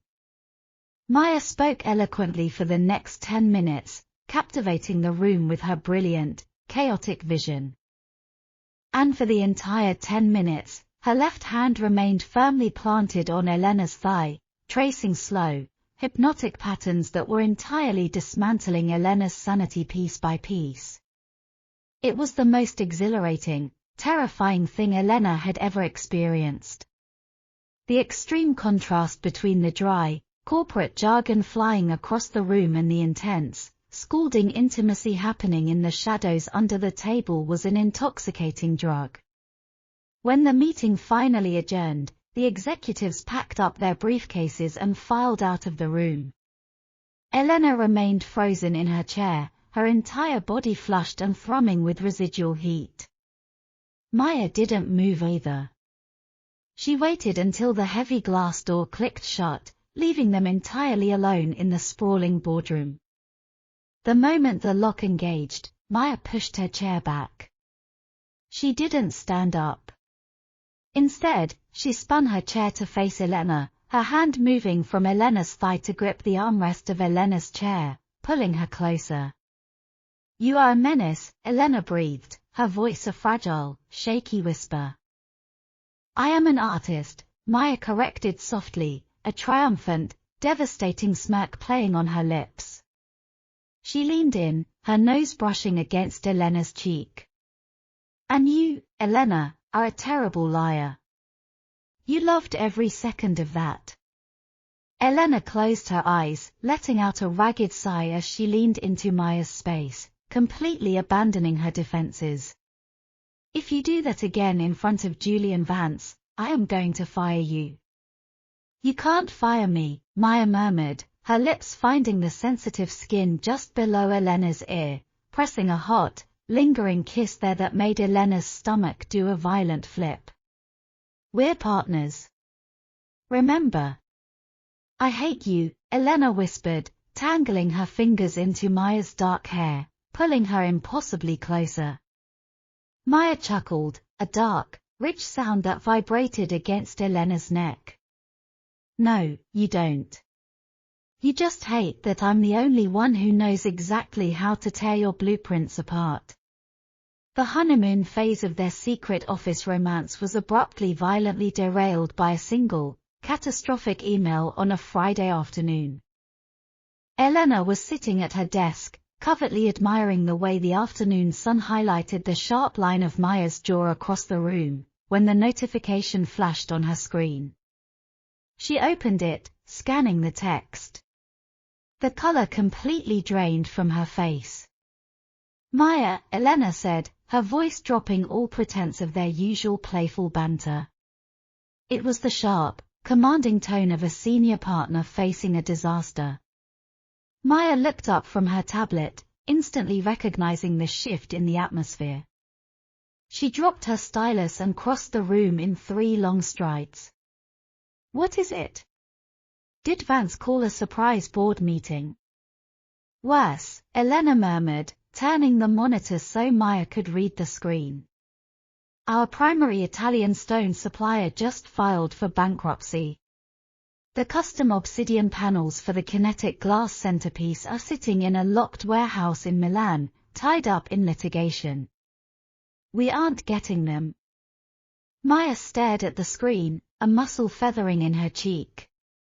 The obsidian panels were the anchor of her entire lobby design. Without them, the visual weight of the sculpture would completely overpower the room. When were they supposed to ship? Maya asked, her voice dangerously quiet. Tomorrow, Elena replied, already opening 3 different logistics spreadsheets, her fingers flying across the keyboard. We have a hard deadline for the structural installation next Thursday.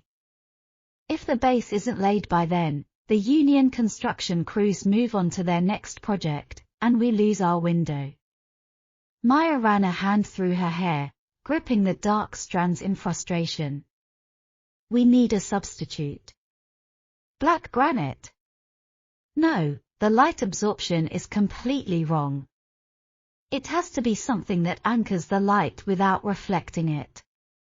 And it has to be sourced locally, within 48 hours, with a vendor who can cut it to our exact mathematical specifications, Elena added, the sheer impossibility of the task hanging heavily between them. The rest of the afternoon was a blur of frantic phone calls, slammed doors, and mounting panic. By 8 o'clock in the evening, the 42nd floor was completely deserted, save for the 2 of them. The cleaning staff had already come and gone. Elena rubbed her burning eyes, staring at a list of local quarries that yielded absolutely nothing.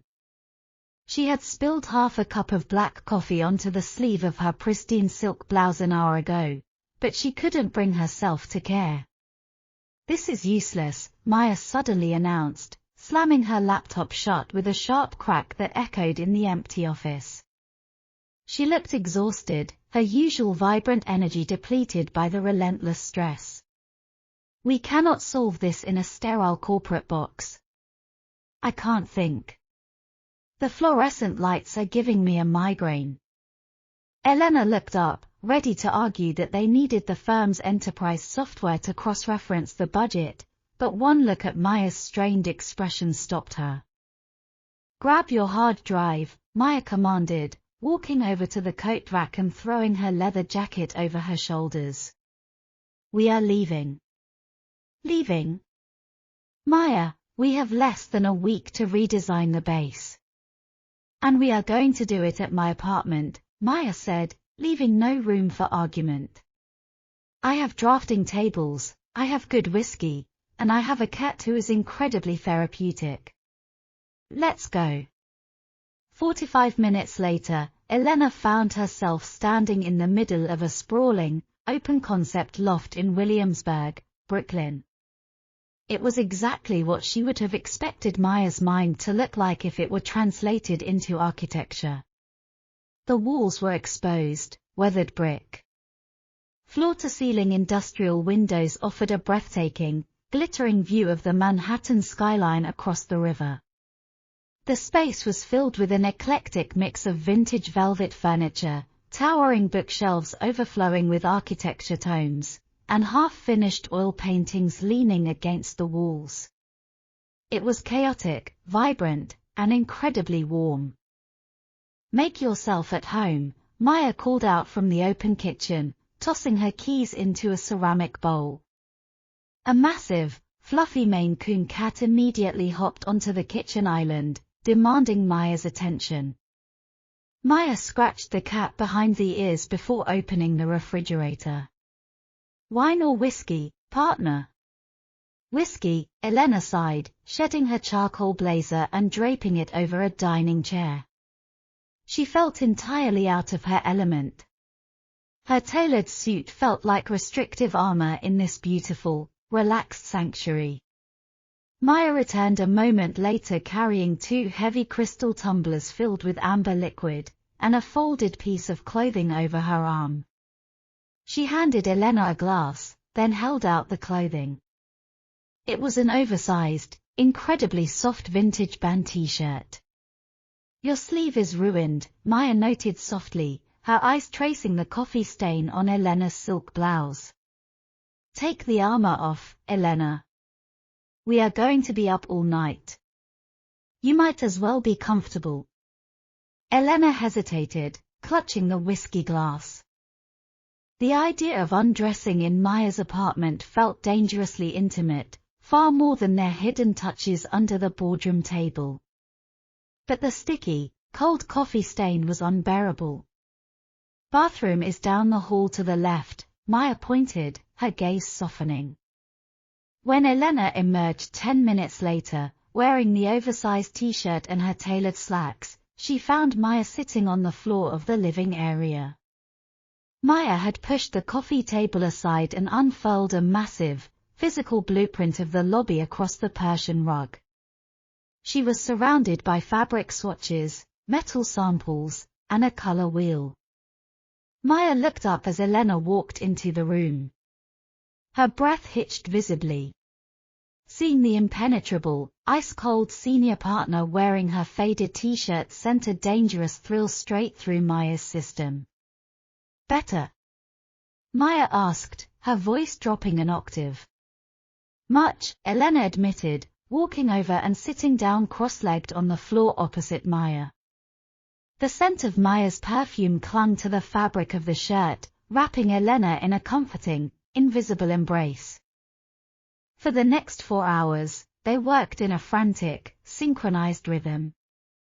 An old vinyl record spun on the turntable in the corner, filling the loft with the low, mournful notes of a saxophone.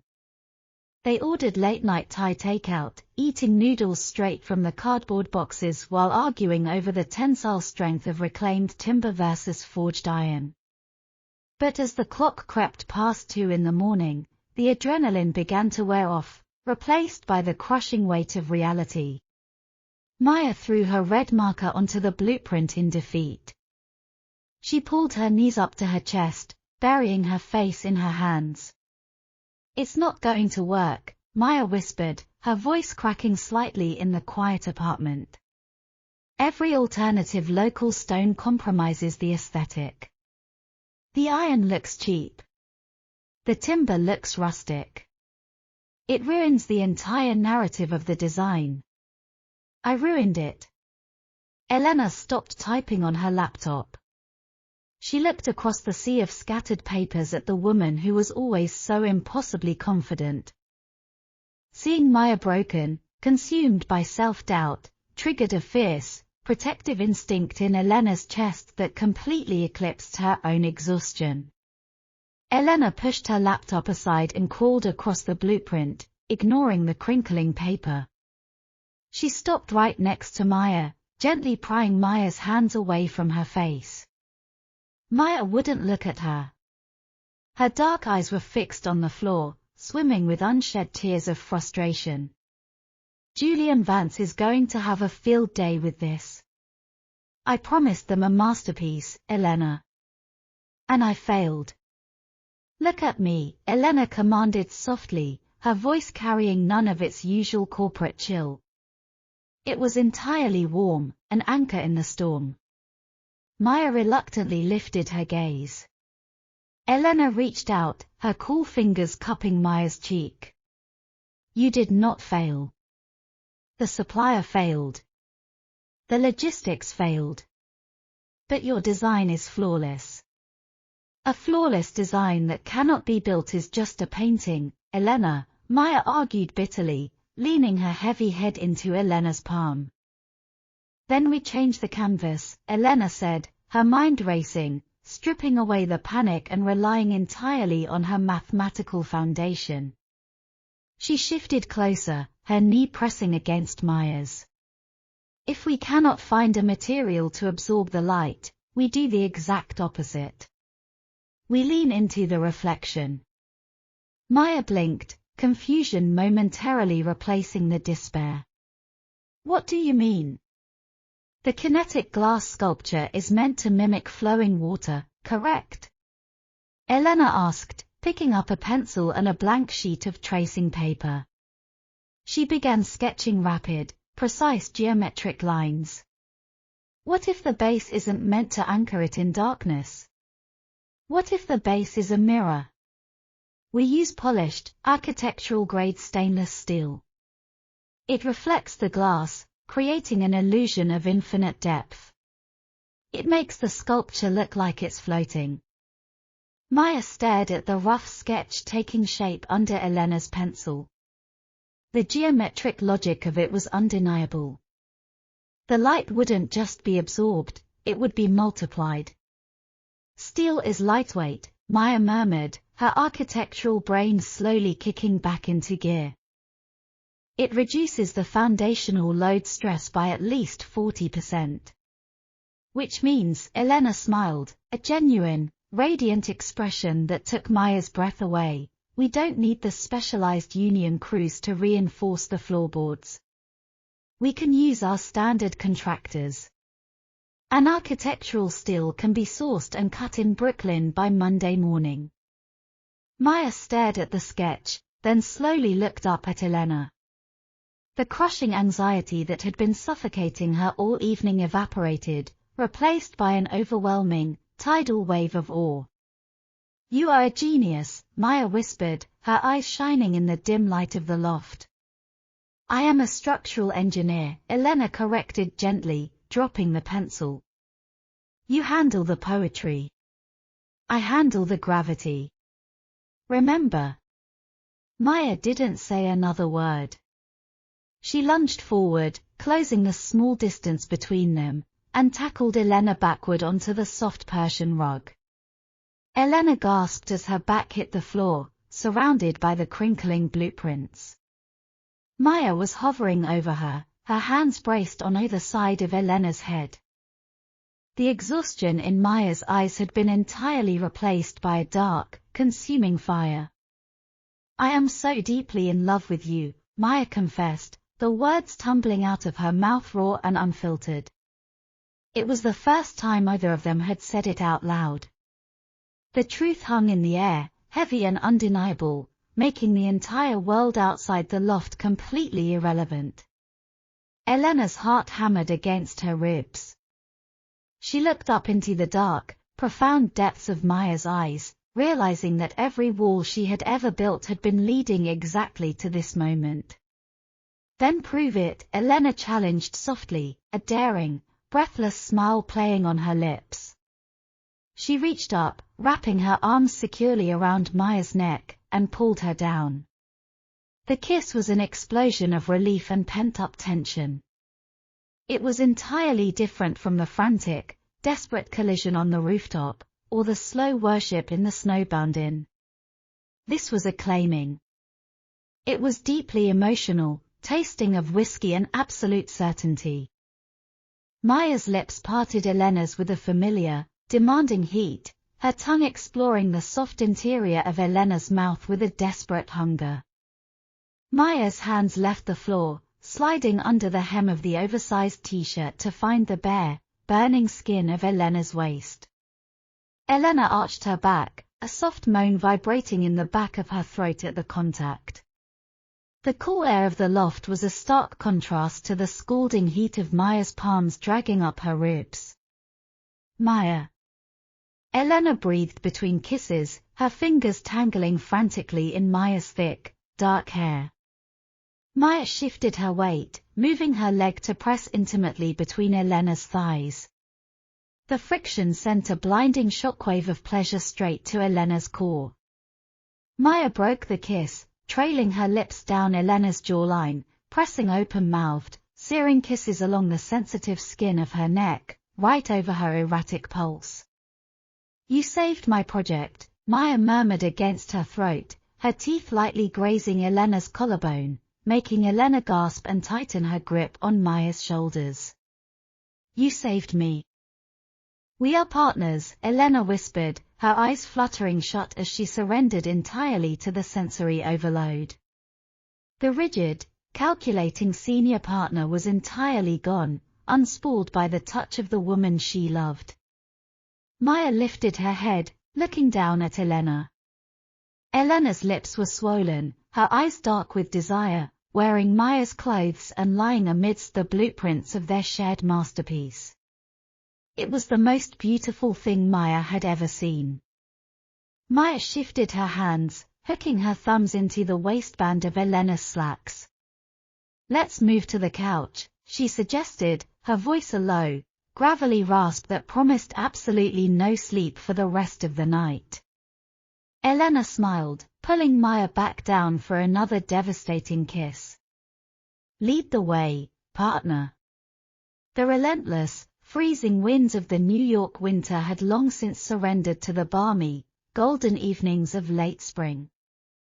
6 months had passed since the snowstorm in the Catskills and the frantic, life-altering night on the floor of the Brooklyn loft.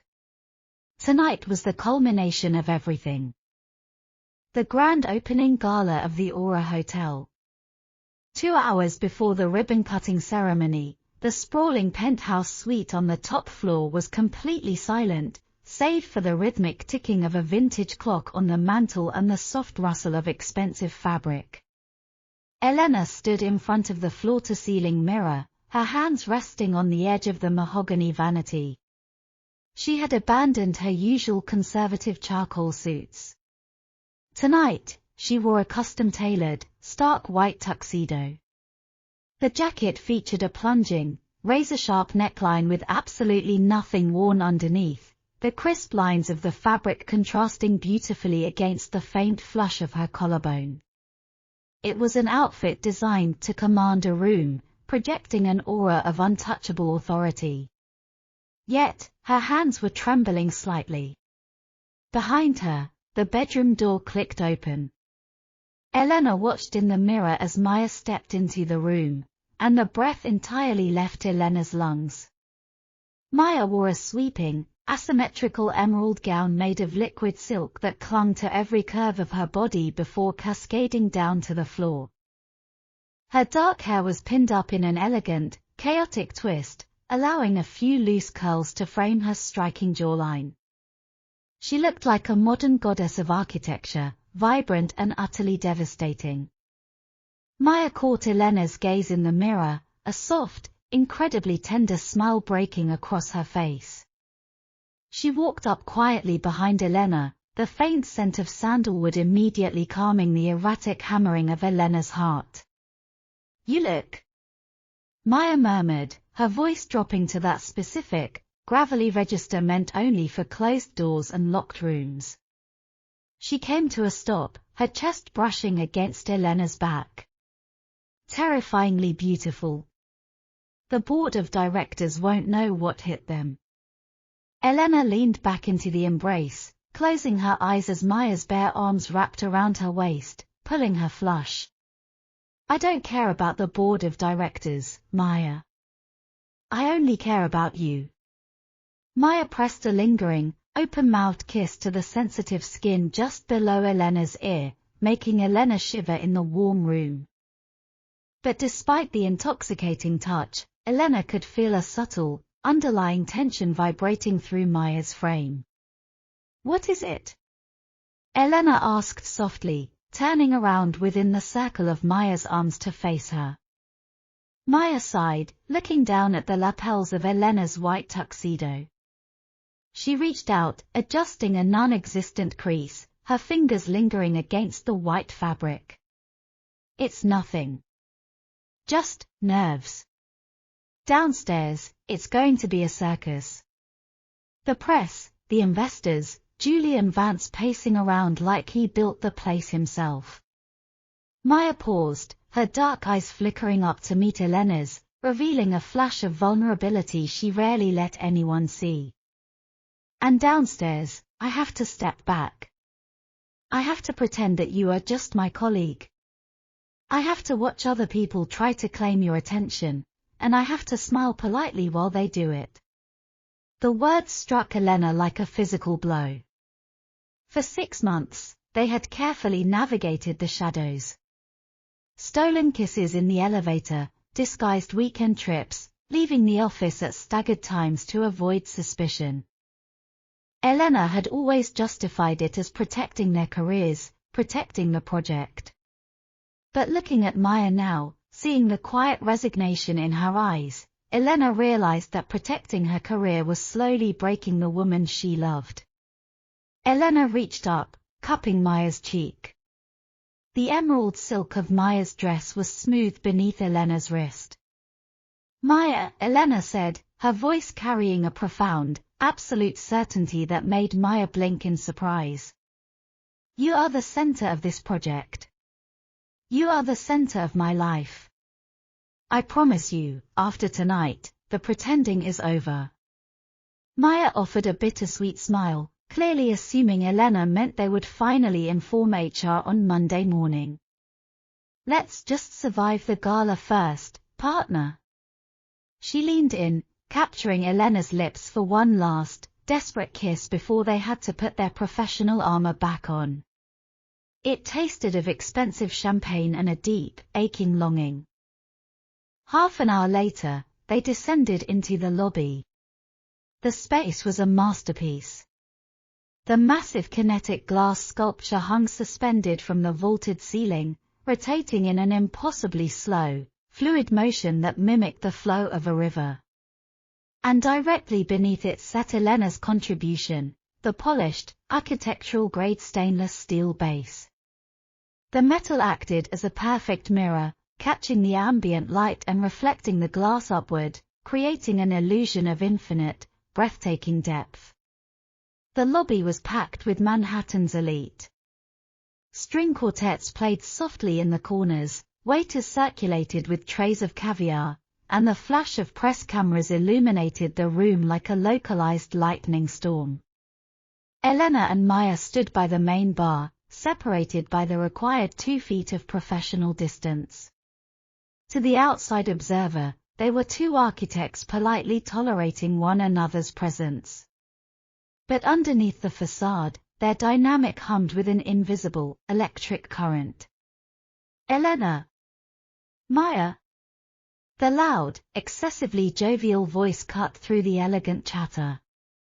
Julian Vance was striding toward them, holding a glass of scotch and flanked by 2 journalists from a prominent architectural digest. He wore a navy tuxedo and an expression of unbearable smugness. Julian, Elena acknowledged, her tone instantly cooling to absolute zero. She didn't extend her hand. Magnificent event. Truly, Julian beamed, turning to the journalists. I was just telling these fine folks about the genius behind this lobby. It was a risky investment, I won't lie. When Maya first proposed this flying glass contraption, the board was terrified. Maya tightened her grip on her champagne flute, her jaw clenching, but she maintained a neutral, photogenic smile for the cameras. Julian turned his patronizing gaze to Elena. But I told them, we have Elena. She is the anchor. She took Maya's wild, abstract fantasies, and she tamed them. She forced the artist to submit to the laws of physics. If it weren't for Elena keeping a tight leash on the design, this whole place would be a structural disaster. The blatant disrespect, the aggressive attempt to minimize Maya into a mere flight of fancy while framing Elena as her handler, made the blood roar in Elena's ears. Maya looked away, staring at the mirrored steel base, swallowing the insult just as she had promised she would upstairs. Elena looked at Julian, then at the journalists actively recording the interaction.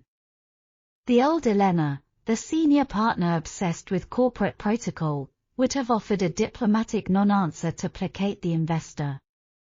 The new Elena felt a surge of possessive, blinding fury. You are fundamentally mistaken, Julian. Elena's voice sliced through the air, sharp and unyielding as a diamond cutter. The journalists instantly leaned in. Julian blinked, his smug smile faltering. Excuse me. I didn't tame anything, Elena continued, taking a deliberate half-step closer to Maya, closing the safe professional distance. Maya's vision was never a fantasy, it was a blueprint for the future. The only thing I did was build a foundation strong enough to hold her brilliance. She didn't submit to my rules. She taught me how to break them.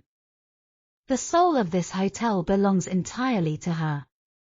The journalists scribbled furiously. Julian stood frozen, his mouth opening and closing like a stranded fish, completely unequipped to handle Elena's sudden, public insubordination. Before he could formulate a response, the main speakers crackled to life. The CEO of the firm was standing at the podium set up beneath the glass sculpture, tapping the microphone. Ladies and gentlemen, if I could have your attention. I would like to invite our lead architects, the brilliant minds who brought the aura to life, to say a few words. Applause erupted across the lobby. Elena turned away from a stunned Julian Vance. She glanced at Maya. Maya's eyes were wide, shining with a mixture of shock and overwhelming affection at Elena's fierce defense. They walked to the podium together, though Elena took the position behind the microphone. The lights dimmed slightly, focusing a singular spotlight on them. Elena looked out over the sea of faces. She saw the board members who signed her paychecks. She saw the rival firms, the critics, the wealthy elite who expected a standard corporate thank you speech. Then, she turned her head slightly and looked at Maya. Maya stood just a step behind her, the emerald silk glowing under the lights, looking at Elena with such absolute, unconditional trust that it shattered the very last wall guarding Elena's heart. Elena leaned into the microphone. Architecture is largely viewed as the discipline of control, Elena began, her voice echoing through the silent, cavernous lobby. We build walls to keep the elements out. We calculate stress loads to ensure absolute safety. We draw rigid lines and we expect the world to conform to our math. For my entire career, I believed that safety was the highest form of achievement. She paused, her gaze sweeping over the crowd before landing squarely on Julian Vance in the front row. But a perfectly safe building, a structure without vulnerability, without risk, is just a bunker. It has no pulse. Elena turned her body away from the crowd, angling herself entirely toward Maya. The spotlight shifted, bathing them both in its stark glow. 6 months ago, a new partner walked into my office and completely destroyed my blueprints. She showed me that if you want to create something truly magnificent, something that people will actually fall in love in, you have to be willing to tear down your own walls. A low murmur rippled through the crowd. This was not the standard corporate speech. Elena stepped away from the podium, ignoring the microphone entirely. The silence in the room was deafening. She walked the 2 steps separating her from Maya. "Elena, what are you doing?" Maya whispered, her voice barely audible, her eyes frantically darting to the hundreds of people watching them. "I told you," Elena answered, her voice steady and clear enough for the front rows to hear. "The pretending is over." The string quartet, mistaking the long pause for the end of the speech, smoothly transitioned into a slow, elegant waltz. This was the traditional moment where the lead architects would step down and dance with the primary investors for the press photos. Julian Vance stepped forward from the crowd, automatically adjusting his cuffs, expecting Elena to descend the stairs and take his hand. Elena didn't even look at him. She stood in front of Maya, the stark white of her tuxedo contrasting beautifully with the rich emerald of Maya's gown. Elena reached out, offering her hand to the woman who had turned her entire world upside down. "May I have this dance, partner?" Elena asked, a devastating, breathless smile playing on her lips. Maya stared at Elena's outstretched hand. The shock melted away, replaced by a radiant, blinding joy. "They are all watching," Maya whispered, a joyful tear slipping down her cheek. "Let them watch," Elena replied fiercely. Maya placed her hand in Elena's. A collective gasp echoed through the lobby as Elena led Maya not down into the crowd, but to the very center of the raised platform, directly beneath the rotating glass sculpture. Elena stepped firmly into Maya's space. She placed her right hand securely on Maya's waist, feeling the heat of Maya's skin through the thin silk. Maya's arm looped gracefully over Elena's shoulder, her fingers tangling slightly in the hair at the nape of Elena's neck. They began to move, swaying perfectly in time with the mournful, beautiful notes of the cello. The flashing of the press cameras exploded into a blinding frenzy. The whispers in the crowd rose to a chaotic crescendo. The board members looked apoplectic.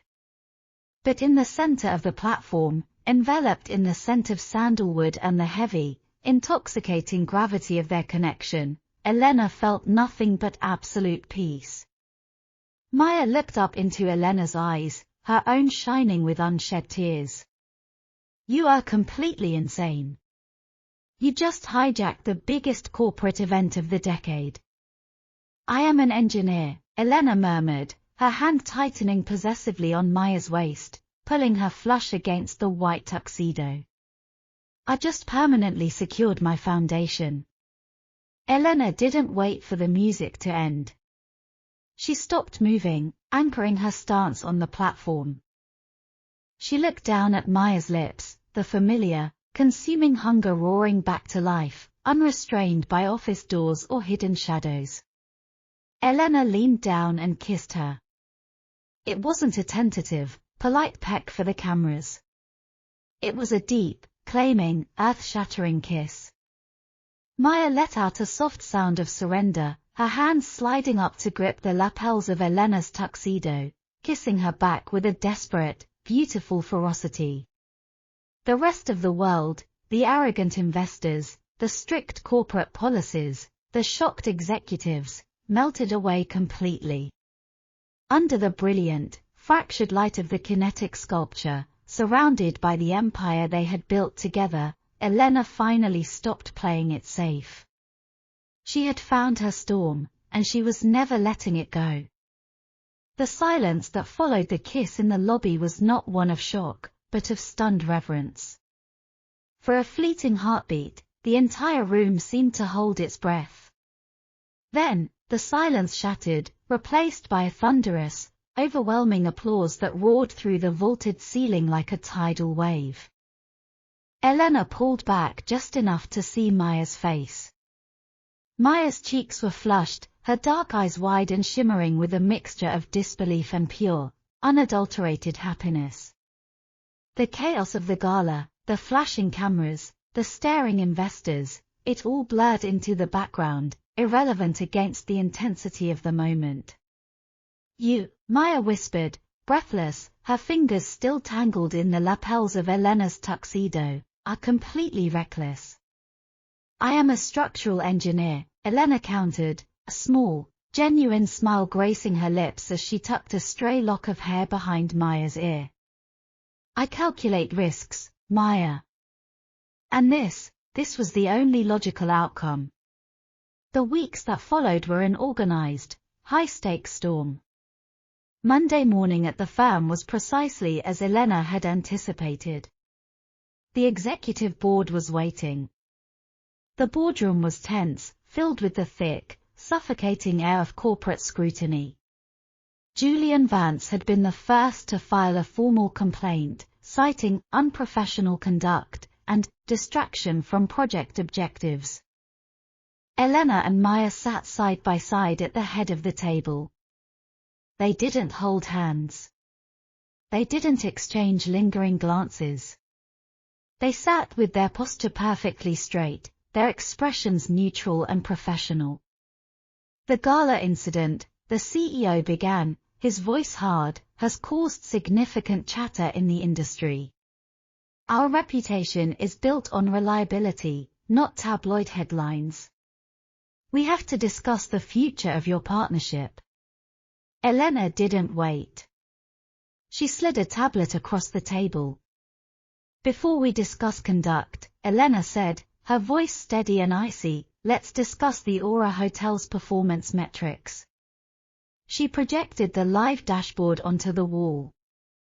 "As of this morning, 48 hours post-opening, we are booked at 98% capacity for the next 6 months.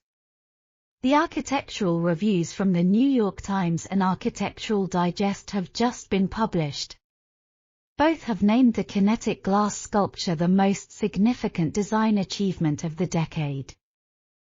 We have already secured 3 new contracts with international developers specifically because they want the Elena and Maya team to replicate our success." The CEO paused, staring at the metrics. The board members glanced at each other. Julian Vance's complaint, Elena continued, not giving them a second to deliberate, is based on a personal grudge regarding the design budget. He attempted to claim credit for the lobby's success while simultaneously disparaging the lead designer. "If you choose to terminate or penalize us for our personal life, you will be validating an investor who publicly insulted your staff and attempted to sabotage a multi-million-dollar asset." Maya leaned forward, her voice calm and lethal. "If you want the profit and the prestige, you keep the team that built it. If you want to play morality police, be prepared to explain to our new clients why you fired the architects of the year." The CEO looked at the numbers, then at the 2 women sitting before him, unified, brilliant, and entirely unshakable. He closed the folder containing the complaint. "The firm," he said, clearing his throat, "has a strict policy on workplace relationships. However, in the interest of continuing the success of the Aura project, I suggest you keep it discreet." Maya offered a thin, polite smile. "We'll do our best." 3 months later, the dust had long since settled. The Aura was a global phenomenon, and Elena and Maya were no longer just colleagues, they were an institution. The frantic, adrenaline-fueled pace of the project had slowed into a comfortable, rhythmic flow of joint ventures and high-level design consultancy. The discreet policy of the firm had become an open secret that everyone eventually stopped caring about, mostly because nobody wanted to be on the receiving end of a rebuttal from Elena, or a creative critique from Maya. It was a Tuesday evening in late September. Elena stood on the balcony of their new apartment in a glass-fronted high-rise in Chelsea. The city lights stretched out before her, a sprawling map of the life she had once kept so rigidly under control. Inside, the loft was warm, smelling of cedarwood and fresh jasmine. Maya stepped out onto the balcony, carrying 2 glasses of wine. She was wearing a loose silk lounge set, her hair down, looking tired but content. She handed 1 glass to Elena and leaned against the railing, looking out at the skyline. The structural reports for the Shanghai Tower came in, Maya said, taking a sip of her wine. The team says your load-bearing calculations are perfect. As usual. Elena smiled, leaning back against the metal railing and watching Maya. And your aesthetic layouts? They love them, Maya admitted, a playful smirk touching her lips. They think we're a bit eccentric, the way we bounce ideas off each other in the middle of the night, but they can't argue with the results. Maya turned her head, her dark eyes locking onto Elena's. The city lights reflected in them, creating a constellation of stars. She reached out, her fingers brushing against Elena's arm, a touch that was so familiar, so grounding, it still sent a subtle, beautiful tremor through Elena's chest. Are you happy? Maya asked quietly, the question unburdened by their usual playful banter. Elena looked at her partner, the woman who had invaded her office, challenged her math, destroyed her walls, and replaced her cold, calculated solitude with a life that was vibrant, chaotic, and breathtakingly full. I remember, Elena said, her voice soft in the quiet night air, when I thought my greatest strength was being self-sufficient. I thought that if I didn't rely on anyone, I couldn't be hurt. I couldn't be distracted. She turned, facing Maya fully, and took the glass from her hand, setting it down on the small patio table. She took Maya's hands in hers. I was wrong, Elena whispered. Building something alone is easy. It's safe. It's predictable. But building something with you, creating something that has a heartbeat, something that changes and adapts. Maya leaned in, resting her forehead against Elena's. It's terrifying. It's everything, Elena answered. Maya smiled, that slow, devastatingly tender smile that Elena had become addicted to. You know, partner, we still haven't designed the kitchen for this apartment. I have some ideas about an open concept island that would completely break your current layout. Elena laughed, a light, genuine sound that was rare and precious. She pulled Maya closer, feeling the warmth of her body, the solid reality of their future. If it involves tearing down the walls, Elena murmured, her voice dropping to a low, intimate promise as she tilted her head to kiss her, then I think I'm ready. As the Manhattan skyline glittered around them, the world felt perfectly, immaculately aligned. They weren't just architects anymore. They were the designers of their own blueprint, and for the first time, there were no constraints, no boundaries, and no more hiding. There was only the work, the passion, and the endless, beautiful road ahead, built on a foundation that was, and would always be, completely, irreversibly theirs.